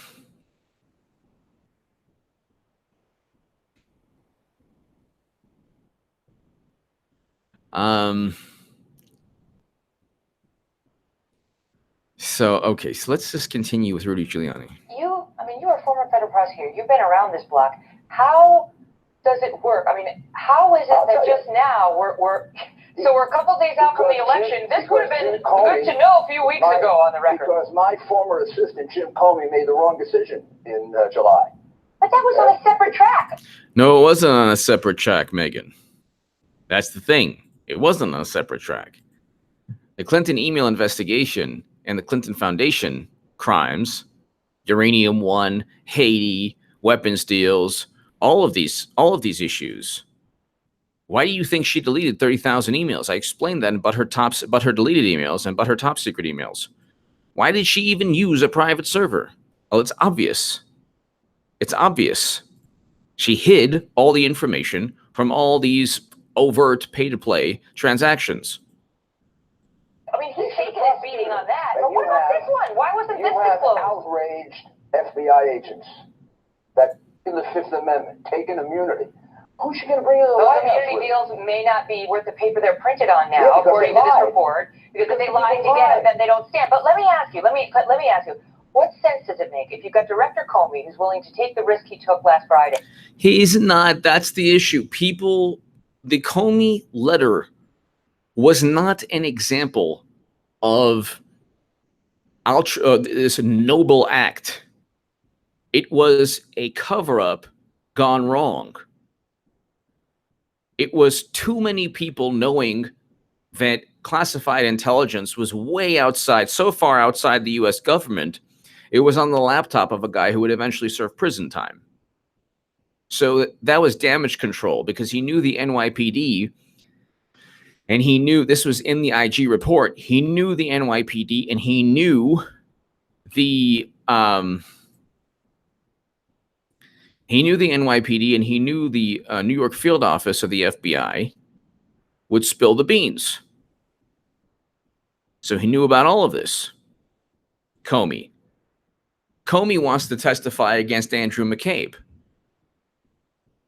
Comey and Strzok and Page and all of them are being investigated just because Page was spilling the beans doesn't mean she's not being investigated by the Office of Professional Responsibility.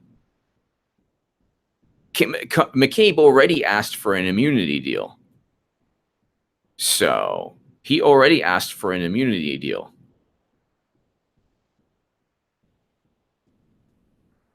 So, I mean, let's bust a little Jim Jordan. Let's see what Jim Jordan is saying. So Jim Jordan wants to go after Rod Rosenstein now, which he should.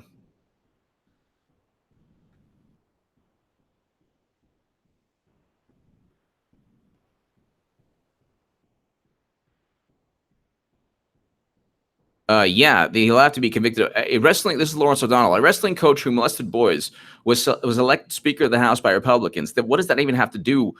That what? No. And they named the fake rule after him, the Hastert rule. Will Republicans name a rule after wrestling coach Jim Jordan? What? And will he have to be convicted of a crime before they abandon him? He probably would have to be convicted of a crime, Mr. O'Donnell, because gossip and hearsay isn't enough to do anything to Clinton. So why would gossip and hearsay be enough to do anything with Jim Jordan? He wasn't even accused of what Bill Clinton, of what Harvey Weinstein, of what Anthony Weiner, of what all these, what Al Franken was accused of doing. Al Franken thrust himself upon a woman and forced this nasty kiss or kisses. Okay, that's why he left. Anthony Weiner's in prison now for actually committing crimes. Weinstein will be in prison for committing crimes. Don't pretend that you have any moral authority, whether it's Lawrence O'Donnell or anyone. I was on his show. Lawrence O'Donnell, all of them are very easily, you can debate any of them because they reach, the leap of logic is ridiculous. Russia wanted Trump. Why? Nobody knows why, because there was a better relationship with Russia. Obama wanted a better relationship than McCain or Romney. McCain and Romney were anti-Russia.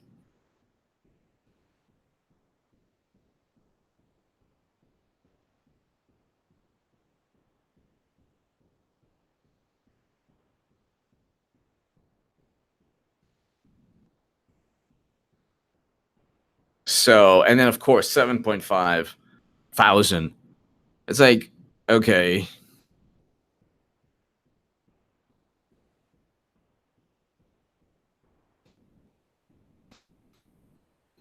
And then Jim Jordan, Russia meddled in the election, but we can't trust them. But we can trust Clapper, Comey, McCabe, and Strzok. Exactly, 17,000. Yeah.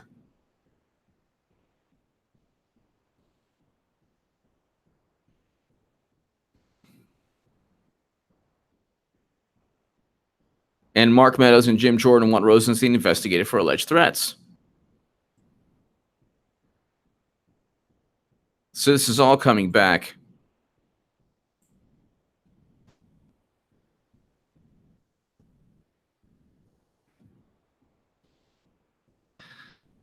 So again, like, they have nothing.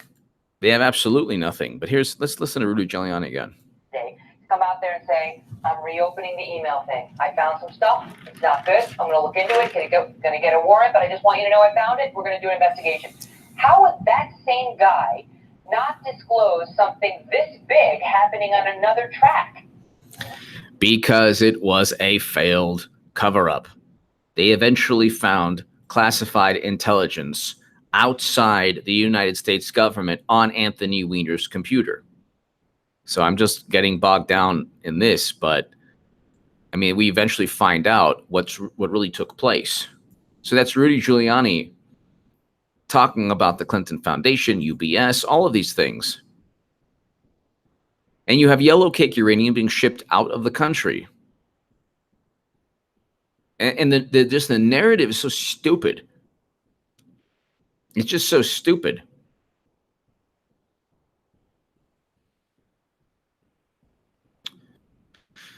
All right, let's go ahead.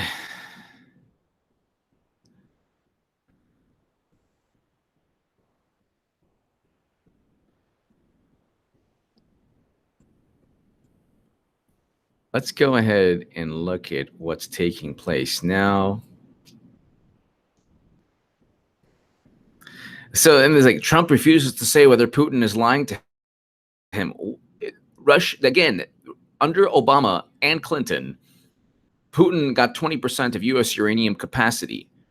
That's not up for debate. You can say whether the money influenced Clinton or whether Clinton had sway over agencies. That you can debate, which obviously the money influenced, and obviously if you look at the pattern of behavior, money flowed into the Clinton Foundation and beneficial outcomes took place.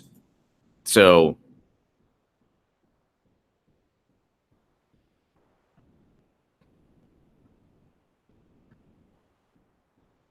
let's go ahead, though. Ex-ambassador to Russia.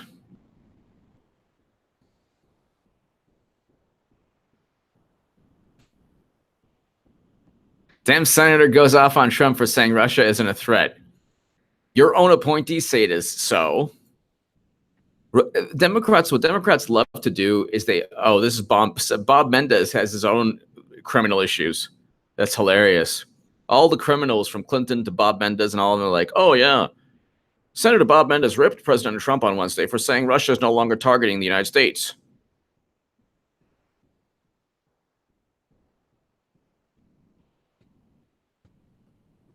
All right. And Bob Menendez criminal trial.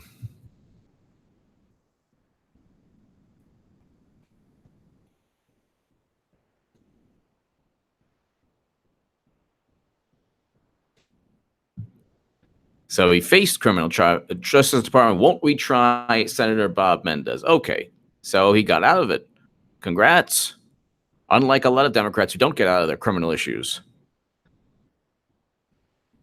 The Justice Department Wednesday filed to dismiss its remaining charges against Senator Bob Menendez, bringing the legal case that has hovered over the New Jersey Democrat for years to close. There was an 11-week trial last fall, resulted in a hung jury.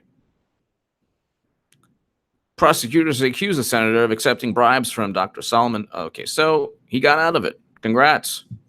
Now he's going off on Trump. Russia is not a why didn't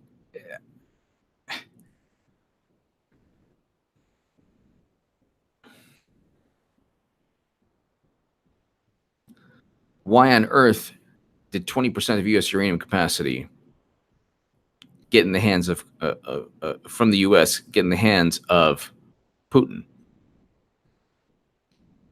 Facebook attacks on Trump by Democrats up 450%. Well, there you go. It's not. This is the thing. They're like, it's not going to.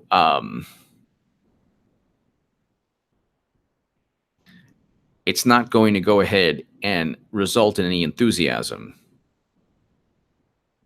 for the Democratic Party. So.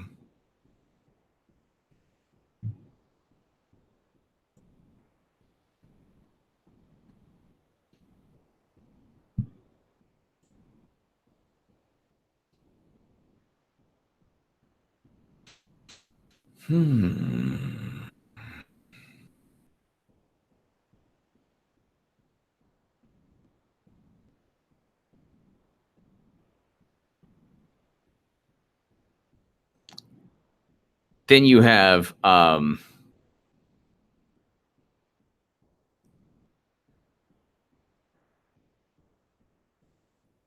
it's just, this freak out is ridiculous, but there you go. So ladies and gentlemen, let's go ahead.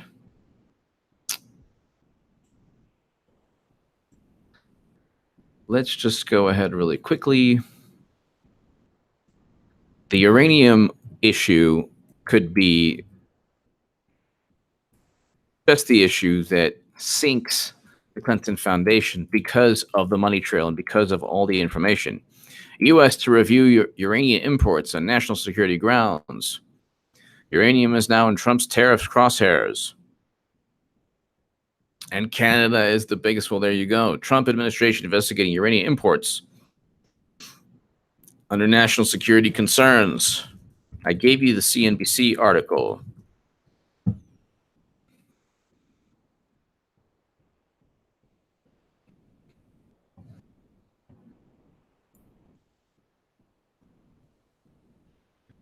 How Trump turned the right's biggest Russia hawk into a dove.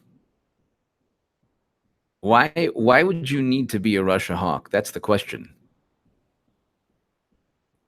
This isn't the Cold War. This isn't the McCarthy era. The Soviet Union is gone.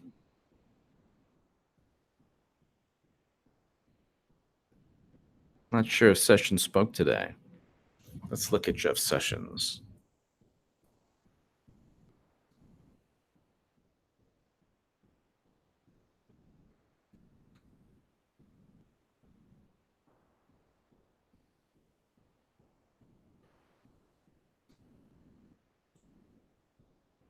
All right, let's just go ahead really quickly.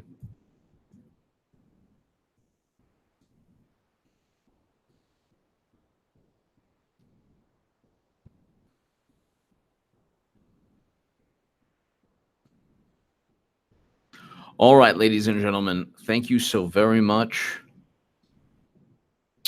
Really quickly, let's go ahead. 974 people. Let's just go ahead really quickly and address Snopes.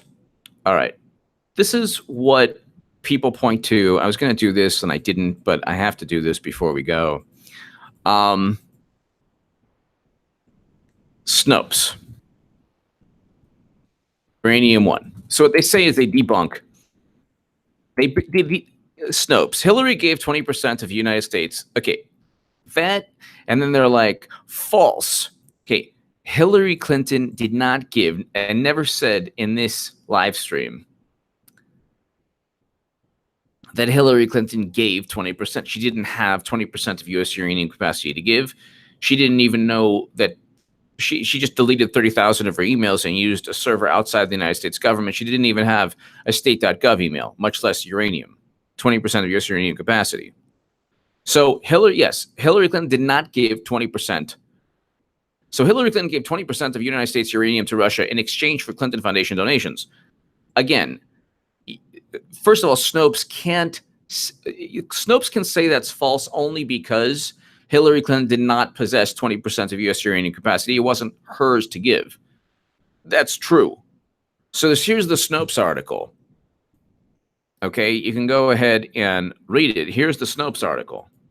Okay, the issue, however, with Snopes is the following. They debunk semantics. They don't debunk reality. Allegation of a quid pro quo deal giving Russia ownership of 1/5 of U.S. uranium deposits in exchange for $145 million in donations to the Clinton Foundation are unsubstantiated. So it says false, but the claim, that's unsubstantiated. So they're actually right about that. It's unsubstantiated, meaning we don't know yet.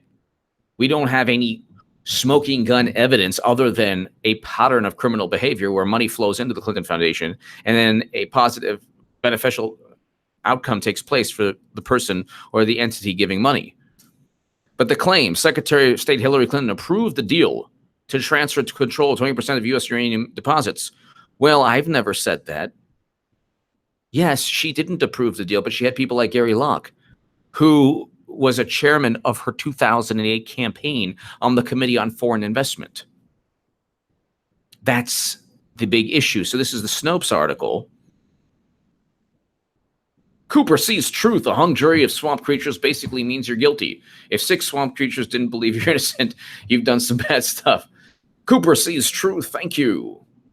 Thank you, Cooper sees truth. As always, thank you so very, very much for your support of this channel. Thank you, Cooper sees truth. So the claim here, Secretary of State Hillary Clinton's approval of the deal transfer control of 20% of a deal to transfer control of 20% of U.S. uranium deposit to a Russian company was a quid pro quo exchange for donations to the Clinton Foundation. A big red false. Well, the reason it's false, number one, obviously, is because Clinton did not have the ability to donate, to give 20% of U.S. uranium capacity. She didn't. There was the Committee on Foreign Investment. Yeah, sure, all composed of Obama loyalists. They hide behind bureaucracy. Sure, the statement is false. She didn't unilaterally, she didn't possess 20% of U.S. uranium capacity. That's true. But cash flowed to Clinton Foundation amid Russian uranium deal. If you read the Snopes article, alongside the cash flow to Clinton Foundation amid Russian uranium deal article, you see a different picture. So there's no way to debunk cash flow to Clinton Foundation amid Russian uranium deal. That's something that Snopes cannot debunk because it is a statement of fact. You can look at that statement of fact and you could say, well, there was just that just happened. It wasn't that big of a deal. It doesn't show anything. If the tables were turned, there would be zero plausible deniability for Trump. There would be immense suspicion, and Trump would then be accused of nefarious activity, and he rightfully so, because there would be a money trail. So Cooper sees truth. A hung jury of swamp creatures basically means you're guilty. If 6 swamp creatures didn't believe you're innocent, you've done some bad stuff. So here's the origin. In the months leading up to the 2016 presidential election, stories abounded about the relationship between the Clinton Foundation and various foreign entities. Okay, May 2015 saw a publication of a book called Clinton Cash, The Untold Story of How and Why Foreign Governments and Businesses Helped to Make Bill and Hillary Rich, an expose of alleged Clinton Foundation corruption, written by Peter Strzok, a former Hoover Institution fellow and editor at the large right-wing media company Breitbart. So the inference there is, well, you shouldn't trust him because he's on the right. Of course, if Clinton actually purchases the Steele dossier, you should then trust the Steele dossier. If the DNC purchases CrowdStrike, you should then trust CrowdStrike. See, there's no conflict of interest, apparently, when it's obvious conflicts of interest on the left.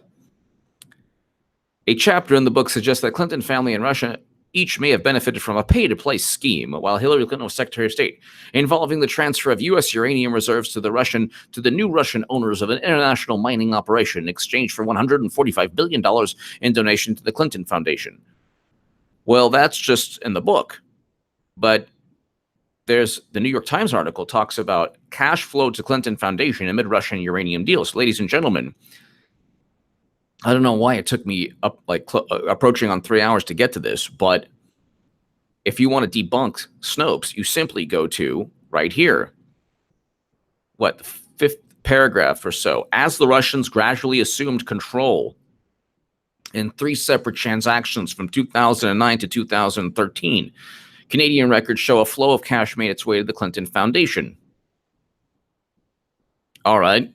So, I mean, that's not really... That's from the article. That's from, I just sent, so there you go. So that pretty much is yet another piece of evidence there where Snopes is not really addressing, but the mining company Uranium One was originally based in South Africa, but merged in 2007 with Canada-based Eurasia Energy. Shareholders were retaining a controlling interest in 2010. When Russia's nuclear agency Rosatom completed a purchase of a 51% stake, Hillary Clinton played a part in the transaction insofar as it involved the transfer of ownership of a material deemed important to national security. Why we would allow Rosatom or Putin to own 51% of a company that would eventually own 1/5 of U.S. uranium capacity, and he would eventually take all ownership, the Russian government, that obliterates the hysteria regarding Trump and Putin. But uranium amounting to 1/5 of U.S. reserves, a fraction re-estimated by the nuclear regulatory at closer to 1/10 of United States uranium capacity in 2017. Doesn't matter if it's 1/100th. Why even? Okay, that's better. It's generally viewed as 1/5, but if it's re-estimated, fine. Thus requiring the approval of the Committee on Foreign Investment, composed of people like Gary Locke, who was the chairman of the 2008 Clinton campaign. Okay, that is not within the Snopes article either. Patricia Moreno, I think all the foundations and charities should. I think all foundations and charities should be outlawed. Thank you, Patricia Moreno. Thank you. I think all foundations and charities should be outlawed.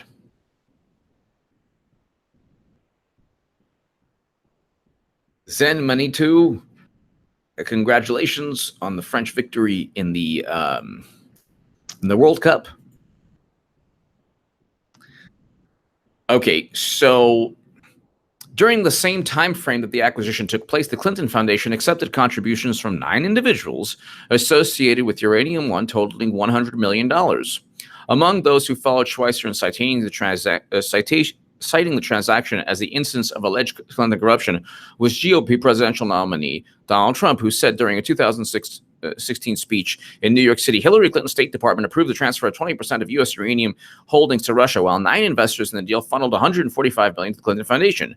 Trump's campaign repeated the allegation in September 2016. An image circulated via social media. So, Hillary, if Russians are such a threat, why did you sell them 20% of our uranium?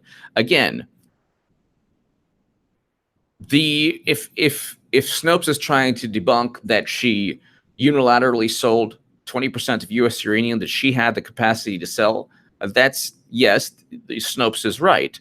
If Snopes is trying to say that the current hysteria over Trump and Russia, or that Trump would be a Putin puppet, is valid, or is trying to say that that is more valid than why she wouldn't try to block the uranium sale when she was on the Committee on Foreign Investment. Why didn't she block the uranium sale? Uranium is a strategic asset. She had the power to say something. She's not on record as having tried to either block the sale. And Bill Clinton received $500,000 from a Moscow investment bank shortly after, while the sale was going down. And he met with Clinton and met with Vladimir Putin. This is Newsweek. So, Amish Space Force claim Clinton campaign destroyed 13 iPhones to hide evidence. Snopes, they actually destroyed BlackBerry. So the allegations, exactly. Exactly. Mark Skog, thank you. 3 hours, you earned it, bro. Thank you. Mark, thank you so very much. Yeah, I wanted to make this one epic. And I wanted to make this one epic. So we're going on powers, and I wanted to make this one epic. I want to thank you so very much, Mark. This is very, very important because this is just an important one. And I'm getting to finally, like, I was kind of losing steam, and then boom, I picked it up. And actually, I talking about something I should have talked about hour 2. But Mark Skog, thank you so very, very much. Mark Skog, Amish Space Force, exactly. So they're parsing words. They're actually fact-checking semantics. Cooper sees truth. Robert Mueller hand-delivered uranium sample from U.S. mines to Putin to secure a Uranium One deal. This is just one of his conflicts of interest. Cooper sees truth, yes. Well, he hand-delivered uranium. One of the fact-checking says, oh, well, it was a part of an investigation. They had to go ahead and hand it. But Cooper sees truth. You're 100% right in that there's a million conflicts of interest. Mark Skog, thank you so much, Mark. Thank you. But check it out. So the uranium deal was not Clinton's to veto or approve. Very good, Snopes. Does that have anything to do with the pattern of money flowing into the Clinton Foundation and a positive outcome taking place? Whether it's Uranium One, weapons deals, Chicago commodities trader, 85 donors giving $156 million, and just a coincidence, meeting with Clinton. Haiti, raising $10 billion, and according to Haitian-born journalist Daddy Cherry, a wonderful lady that I interviewed, brilliant lady that I interviewed, and it was published in the Huffington Post, where she says only 3% of the $10 billion raised was given. So, okay. Then there was a political journalist I was debating on Twitter, and he was like, well, don't believe that figure. But I'm like, well, I would rather believe a person like Daddy Cherry, who is literally devoted her life to politics in Haiti and in the United States, and is a brilliant journalist whose writing and whose research is also corroborated by Charles Ortel, who is one of the foremost scholars on the Clinton Foundation, and also people in Haiti. In Florida, there were protests regarding Clinton and her everything she did in Haiti. So among the ways these accusations stray from the facts is attributing the power of veto or approval to Secretary Clinton. No, that's not true. The fact is she did not make a stink about it. The fact is she stood quiet. Why would you this is what Snopes gets wrong, and this is what the most important part of this mini tiny marathon HA live stream. It's not whether or not she had veto power. It's why she would sit quiet as a church mouse on the Committee on Foreign Investment when she was the big belligerent foe of Putin. And oh, by the way, Bill Clinton met Putin. That's in Newsweek. Here you go. If you don't believe me on that, here you go. Putin, Clinton, Newsweek meeting, uranium. Russia uranium investigation. Bill Clinton met Putin after asking to meet top nuclear official. So Snopes doesn't mention that. I wonder why. Is that also a coincidence? Does that also have nothing to do with any of this? It's very difficult to pontificate and say, you do realize she was on the Committee on Foreign Investment. Fine. Then why did Putin, rootin' tootin' Putin, meet Bill Clinton? Any answer for that? How are these? You talk about meetings. Well, that's a meeting we should talk about, especially if you think that Putin is this enormous threat to humanity. What did they say? Was anything transcribed?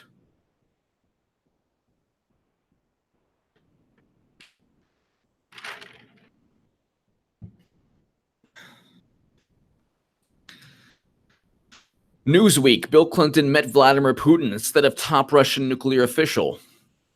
Hidden for time. I prefer to watch for free, but this is too valuable. Thank you.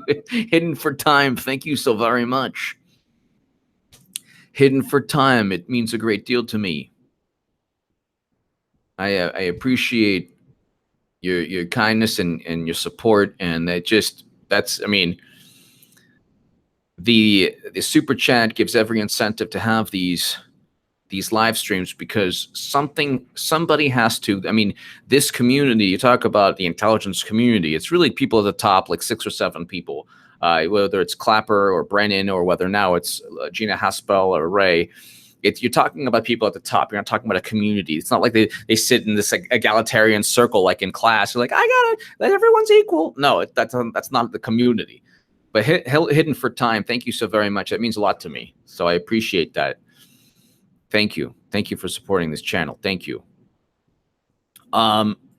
Ladies and gentlemen, why did Putin meet Bill Clinton? Any thoughts? But so they were, okay, so Clinton was one of 9 cabinet members and department heads to sit on the Committee on Foreign Investment. And the Secretary of the Treasury is its chairperson. Yeah, so what? Yeah, was it Geithner? Yeah. So what do you... They're all beholden, especially the Commerce Secretary, Gary Locke, who is chairman of Clinton's campaign. Why doesn't Snopes bring that up? I just explained that 10 hours ago when I first started this live stream. CFI U.S. members are collectively charged with evaluating proposed foreign acquisitions. Yeah. Again, so what? If they're beholden to Obama, if one of these people was Clinton's chairman of her 2008 election campaign, presidential campaign, tell me how objective they're going to be. The assumption is that they would raise their hand and say, no, we disapprove of this deal. That's not the way bureaucracy works. You fall in line. So there's an assumption that people would speak up. I would say the assumption and the evidence points to people not wanting to speak up. By law, the committee can't veto a transaction, only the president can. Well, then there you go. That actually implicates Obama more than anything else. So you just, I mean, there you go. Why didn't Obama? There you go. So you've just implicated Obama. So fine, it wasn't Hillary's fault. It was Obama's fault. Now what? You know, Snopes is very good at what it does, but what it does is limited. Snopes is very good at what it does. It is factually correct regarding semantic claims. It's very good at calling out semantic problems.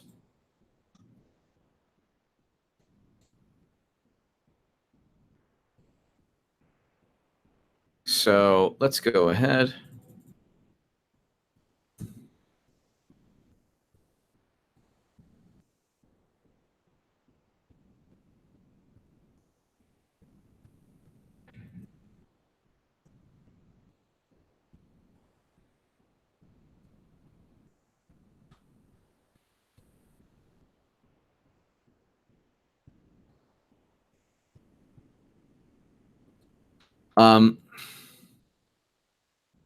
If the argument is that, well, Hillary couldn't do anything, and by law the committee can't veto a transaction, only the president can, then the question would be, well, why on earth didn't Obama veto this transaction when already 51%, and the writing was on the wall that Putin was going to own all of it? Why didn't he veto? Well, he was so tough on Russia. Even in this Snopes.com article, it goes ahead in defense of Clinton. It implicates Obama, which is why I believe Barack Obama and Michelle Obama want Clinton eventually charged. They benefit the most. Trump doesn't benefit the most. Trump benefits greatly, but he still has to contend with the maniacs in the Democratic Party. I thought they're just going to disappear. If anything, if he goes ahead and his Justice Department indicts Clinton on any crime, pick a crime, any crime, what he does is he expedites the rebirth of the Democratic Party. Then they'll actually mean something. They'll actually perhaps turn into something relevant. All 9 federal agencies were required to approve the uranium transaction before it could go forward. Yeah, so what? Like I said, the Commerce Secretary is just one example. There are other, you can go, I did an upload on this. You can go each of the agencies, and all of them were appointed by, you think they're going to, the assumption would be that these people would resign and protest. Actually, the assumption should be that no bureaucrat would ever want to resign. They'd rather go ahead with the deal if Obama wanted to, because that's what bureaucracies do. That's what people in bureaucracies do. They follow the leader. The leader is Obama. You do what your boss says in a bureaucracy, or else you are poop canned. That's just in a corporation also. Bureaucracies are not known for individual thought. That's stupid to assume that people would just be autonomous in a bureaucracy when they can't be autonomous. If they were too autonomous, they would never have gotten their position to begin with. Then Assistant Secretary of State Jose Fernandez, whose job it was to represent the State Department on CFIUS, said Clinton never intervened in committee matters. Yeah, well, again, Clinton herself has said she wasn't personally involved. Again, that would implicate Clinton, because if the propaganda is that she is so tough on Putin, why on earth didn't she speak up? So Snopes is right in saying that Clinton didn't have unilateral authority. What Snopes does in this article is actually expose the fact that Obama didn't veto the deal, which he should have, since it's said that he's so tough on Russia, and Clinton didn't speak up. There is no evidence that uranium went to Russia. Again,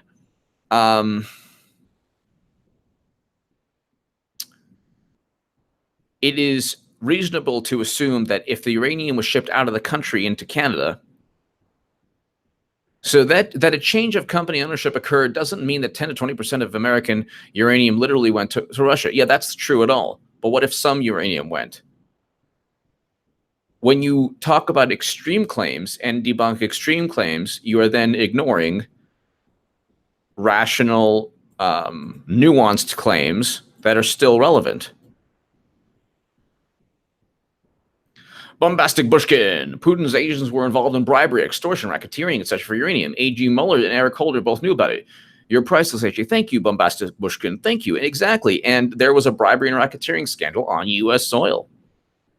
I mean, you know, there you go.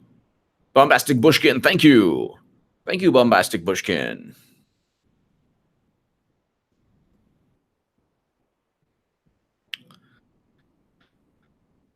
Neither Uranium One nor Rosatom is licensed to export uranium from the U.S. to other countries. So what? The RSB Logistics. Some exports did occur, however. There you go. Well, that's good. We know that also from Yellowcake uranium being shipped out of the country. So, Mr. Christensen, this is the New York Times. 65 know that despite assurances by the Nuclear Regulatory Commission that uranium could not leave the country without Uranium One or Rosatom obtaining an export license, which they did not have, Yellowcake from his property was routinely packed into drums and trucked off to a processing plant in Canada. Well, there you go. Asked about that, the commission confirmed that Uranium One has, in fact, shipped Yellowcake to Canada. That's enough of an issue.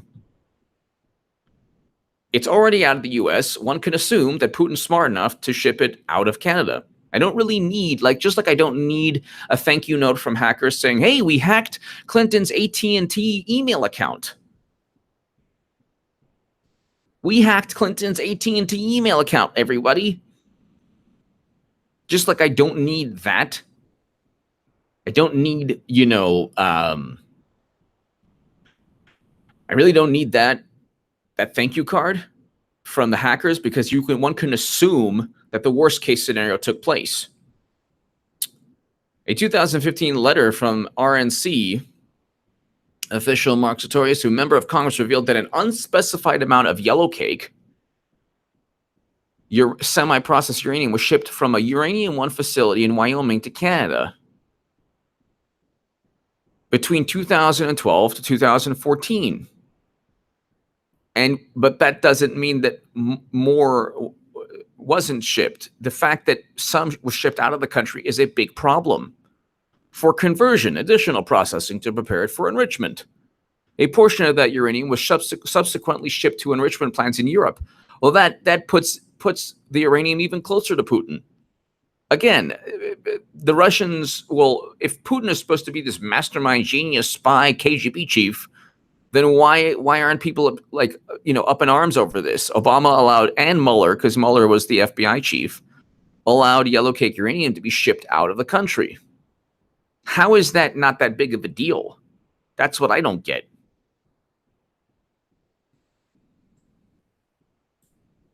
The transfer to Canada were legal, despite uranium not holding export license, because the NRC granted such a license to the company that transported it. Okay, well, yeah, but it wasn't part of the agreement. The transfers to Europe were legal because they were approved by another agency, the U.S. Department of Energy. Again, what is Obama's U.S. Department of Energy allowing Yellowcake uranium to be shipped to Europe? How does that even work if you're so tough on Putin? Sartorius stressed that the transfers were subject to NRC oversight. So what? And all applicable safety and national security regulations. Again, that says something about how weak these regulations were under Obama. If this was all above board, that's an even bigger issue. If the rebuttal is, well, Obama didn't know, then you know what? That's better. Like, if Obama not knowing about the email server, that kind of exonerates him a little. Not exonerates, but he knew. But at least you could say, well, he didn't know. So it's like, But now he knew that Yellowcake was being shipped out of the country. This gets better and better. Before issuing the license amendment to RSB Logistics Services or any other export license or license amendment, the NRC must determine that the proposed export is not inimical to the common defense and security of the United States. Again, this is all nonsense. Well, before before Putin eventually gets control of uranium from the U.S. under Obama and Clinton's watch, because that's what took place. Obama could have vetoed the deal. He didn't. Hillary was on the Committee on Foreign Investment. She said nothing. All of these safeguards and Peter Strzok safeguards, and I could fall, and if I fell, people could catch me, and they could catch that person, and it was safeguards, and oh my God, and this is a bureaucracy. The bureaucracy is a joke. It's not bureaucracy. There are no safeguards. Just ask Enron executives. Ask Bernie Madoff. He was part of the SEC at one point. The timing of most of the Clinton Foundation donations does not match. Again, that's ridiculous. If you get $100 million 5 years ago, if you got $100 million 5 years ago, and then someone says, "Oh, yeah, hook me up 5 years later," you probably likely hook that person up. You don't need a match, but of the $145 million allegedly contributed, I mean, I thought that was pretty obvious. It was. The Clinton Foundation by Uranium One investors, the lion's share, $131 million, came from a single donor, Frank Giustra, the company's Canadian founder. But Giustra sold off his entire stake in the company in 2007. Yeah, so what? 3 years before the Russia deal. Yeah. So the guy has $131 million at his disposal, and he would then have to, for anything shady to take place, donate the money right when the sale was taking place. Because in the liberal mind, the liberal mind also does this with like everything from mass shooting to like, they have this contrived criminal in their brain. So this criminal thinks a certain way, and obviously the criminal would not give money. I'm not saying Giustra is a criminal. I'm just saying, obviously, for criminal behavior, you could not, or for shady behavior, or for quid pro quo. Let's say it was legal behavior, but for quid pro quo behavior, let's say, Frank Giustra is not doing anything criminal. He's doing, let's just say he wanted to influence Clintons, this would be a legal way. It wouldn't be legal for the Clintons, though. But if he was like, here's $131 million, and a couple of years from now, I want you to hook me up somehow, or I want people within the Uranium One to hook me up, or whatever. That's like, but in the mind of the Democratic Party, well, that's just not what our imaginary person who is engaging in this act would do. Of the remaining individuals connected to Uranium One, so who cares if he sold off his stake before 2007? Who cares if he sold off his stake 3 years before 2010? What relevance is that? He gives $131 million. You don't do it. So Frank Giustra has the same value system as a Saudi prince, and the same value system as Trump, who gave $100,000 to the Clinton Foundation, and the same value system as 85 donors who gave $156 million, and the same value system as the Chicago commodities trader. No, they're giving for something. That's why you give to a donation where the whole planet gives to, even Trump. Of the remaining individuals connected to Uranium One who donated to the Clinton Foundation, only one was found to have contributed during the same time frame the deal was taking place. So what? And that person gave what, $2 million?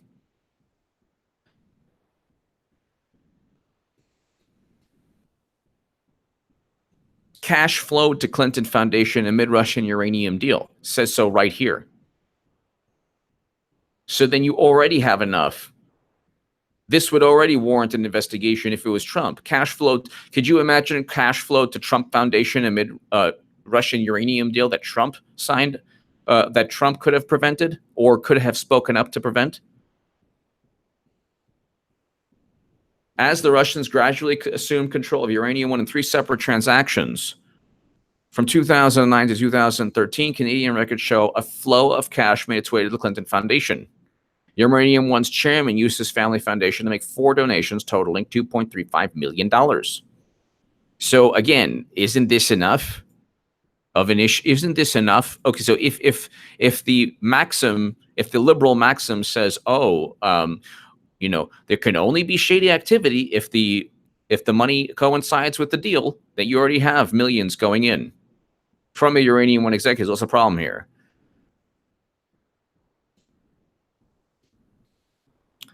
In addition to the Clinton Foundation, the New York Times also cited a $500,000 speaking fee. to former Bill Clinton by a Russian investment bank in June 2010, before the Iranian deal was approved.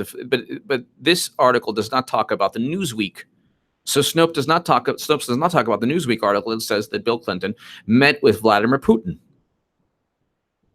I don't believe it talks. Yeah, the timing of Tefler's Clinton Foundation donations and Bill Clinton's Renaissance speaking fees might be questionable if there was reason to believe Hillary Clinton was instrumental in the approval of the deal with Russia. But she was.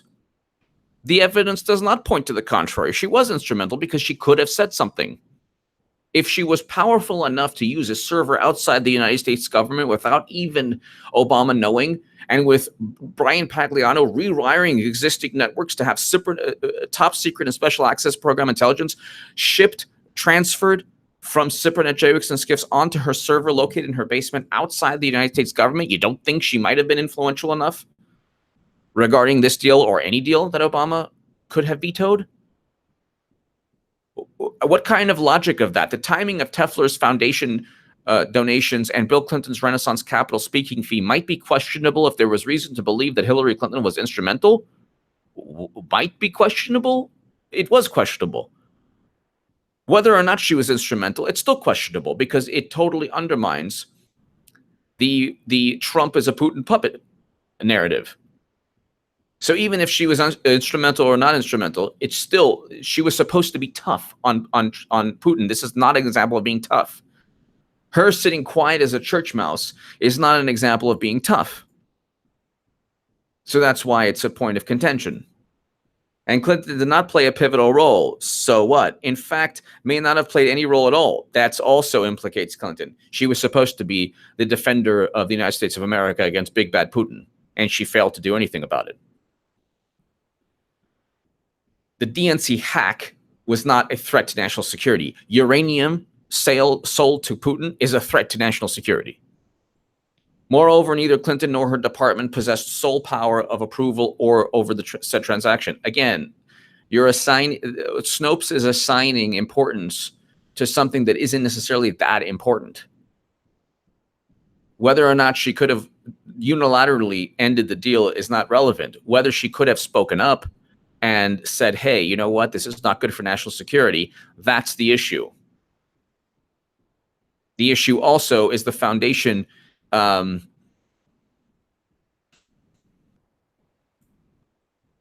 I mean, so even Snopes is having a hard time with the mental gymnastics here. Well, you know, it's Bill Clinton speaking fees. Yeah, that's bad. And Tefler's Clinton Foundation donations. Yeah, that's bad. But we know Hillary wasn't instrumental. So what? So what?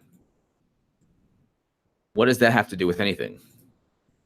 And her being instrumental is like a value judgment that's up for debate. She was powerful enough to use a server outside the U.S. government without even Obama knowing. She would also probably be powerful enough if she was such a hawk against Russia to stop a deal that actually hurt. Again, how does this help U.S. national security? This Snopes article also doesn't talk about the meeting that Bill Clinton had with Putin. One fault investigations into the Clinton Foundation practices did not find. Foundation admits disclosure. One fault in investigations into the Clinton Foundation practice did find was that not all of the donations were properly disclosed. Obviously, so the Clinton Foundation, specifically those of Uranium One chairman Ian Tefler, again, would the media would go nuts, berserk, if Trump failed to disclose money flowing into his foundation as he stood quietly on the Committee on Foreign Investment. Yoni, your parentheses people had me rolling in the morning. It was exactly what I needed right as I got up. Thank you, Yoni A. Thank you. Yoni A, thank you. You know, that's what happens because everybody knows I'm Jewish. And it's parentheses people. In the middle of the night also is what happens usually. In the middle of the night, you get the H.A. Goodman. And even Trump. And Christopher Ray. H.A. The parentheses controls everything. Not saying who they are, but we know from the parentheses, which makes it even more nefarious. Thank you, Yoni A. Thank you.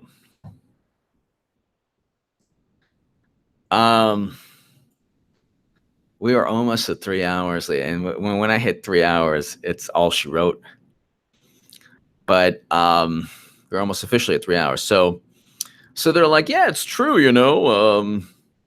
They didn't really disclose information. Yeah, one of the many secretive examples of secrecy regarding Clinton. An enormous volume of interest and speculation surrounds the working of the Clinton Foundation, which is to be expected.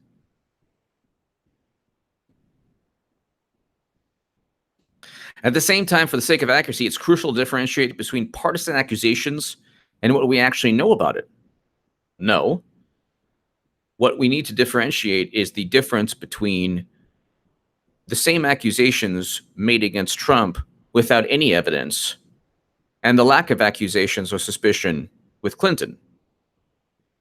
If indeed Trump is a Putin puppet for not sticking his finger into Putin's chest and saying, you should have done something about what we're moderately to highly confident about, then we should also be pretty worried that Obama didn't. Even in this Snopes article, it's like, well, Obama had the ability to veto it. He didn't. Why? Why didn't he? Update. In October 2017, Hill reported obtaining evidence that McCarran, a Russian official who oversaw the American operation of Russian nuclear energy Rosatom, was being investigated for corruption by multiple U.S. agencies while the Uranium 1 deal was up for approval. Information that was apparently not shared with U.S. officials involved in approving the transaction. The Hill also reported receiving documents and witness testimony indicating Russian nuclear officials had routed millions of dollars to the U.S. designed to benefit former President Bill Clinton's charitable foundation. In any case, none of these revelations prove that Secretary Clinton participated in a quid pro quo agreement. That's true. To accept payment for approval. Yeah, that's true. And anything that would prove she very almost certainly deleted. That's not even how Mueller indicted Manafort. Mueller indicted Manafort under the guise of a probe into Russian election meddling. For crimes that were committed where he can't say, well, you know what? No one's going to say, well, Manafort didn't mean to commit those crimes. Clinton got the benefit of the doubt with everything. And not only that, you look at the way the Mueller probe is being investigated, people are supposed to flip and saying, but what about Cheryl Mills? What about Uma Abedin? What about Anthony Weiner? What about Brian Pagliano? Nobody asking them to flip and sing. Nobody going ahead and turning the vice on them. Why? Why? All of this is very likely going to be linked to when she gets charged, and she will. It's just a matter of time. Clinton is sloppy. Okay, Al Capone wasn't sloppy. He got it. Nixon eventually became very sloppy, and he was forced to resign. Al Capone and Nixon are two examples in history of people who are far more powerful than Hillary Clinton. Far more powerful. They still got it in the end, legally. And Clinton, too, is a walking criminal. So it's like, and she is very sloppy. You have all of these issues. You have all of these pay to play, UBS, Boeing, Uranium 1, Haiti, 156 million from 85 donors.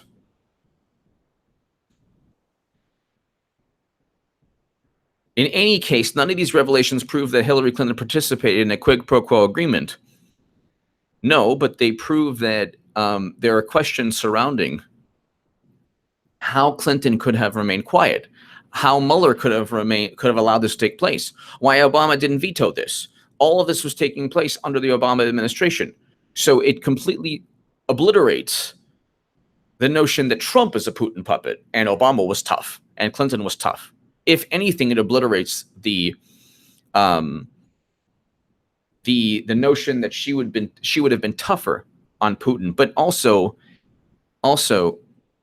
here you go, cash flow to Clinton Foundation amid Russian uranium deal. Why? Why didn't she say anything? Did she think it was good for the country? That's a question that we need to know. Why didn't Obama veto it? Did he think it was good for the country? That's it. That is an issue. Did he think that this was good for the country? Snopes doesn't address that.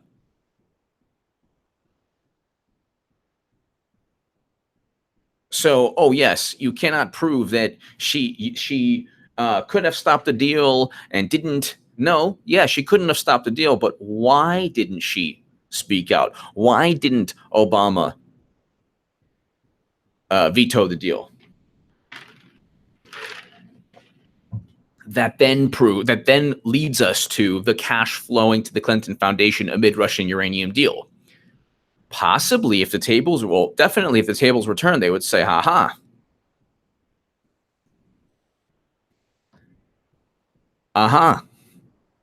This is definitely the work of money influencing Trump. So if the tables were turned, you would not have you would not have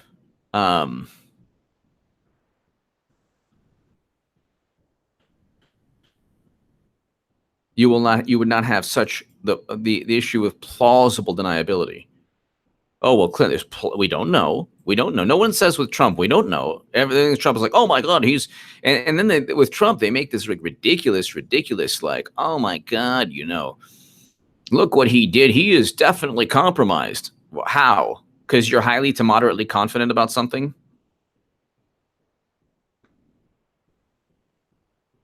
He's compromised because people are highly to moderately confident?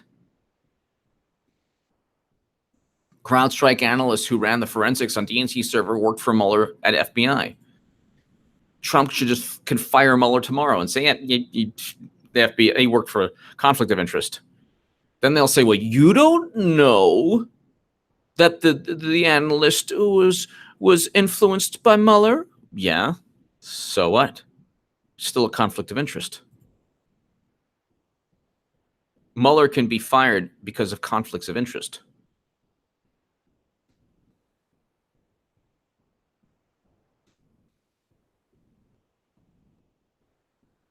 Russian uranium investigation. Bill Clinton met Putin after asking to meet top nuclear industry officials.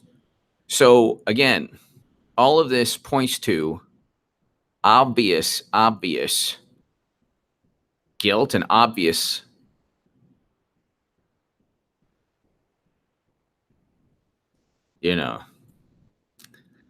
ladies and gentlemen,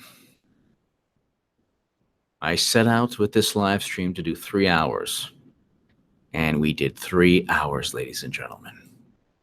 And for most of the 3 hours, we were rocking over 1,000 people. Robin Young, thank you so very much. God bless you all. I'm going to take a little break. I'll be back a little later. And ladies and gentlemen, thank you. To the super chat, thank you so very, very much. I said we got to rock a 3 hour, and we did it. And this was a very important segment for a lot of reasons. 3 hours. If you didn't like it, you didn't have to watch. But thank you so very, very much.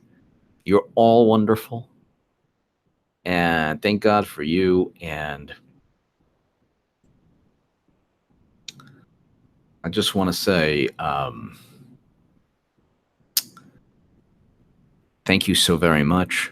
Have a great, great evening. God bless. To the super chat, thank you. And if you ever want information to debunk the alleged debunking, use this Clinton, this uranium investigation could very well lead to the indictments of Clinton and a whole bunch of other people. Give me your thoughts below. Share this segment everywhere. Hit subscribe. And Skara and everyone, thank you so very, very much. We'll be back soon. Thank you again. Hit subscribe right now. Super chat, thank you so very much. Thank you, everyone. This is an amazing chat. Thank you.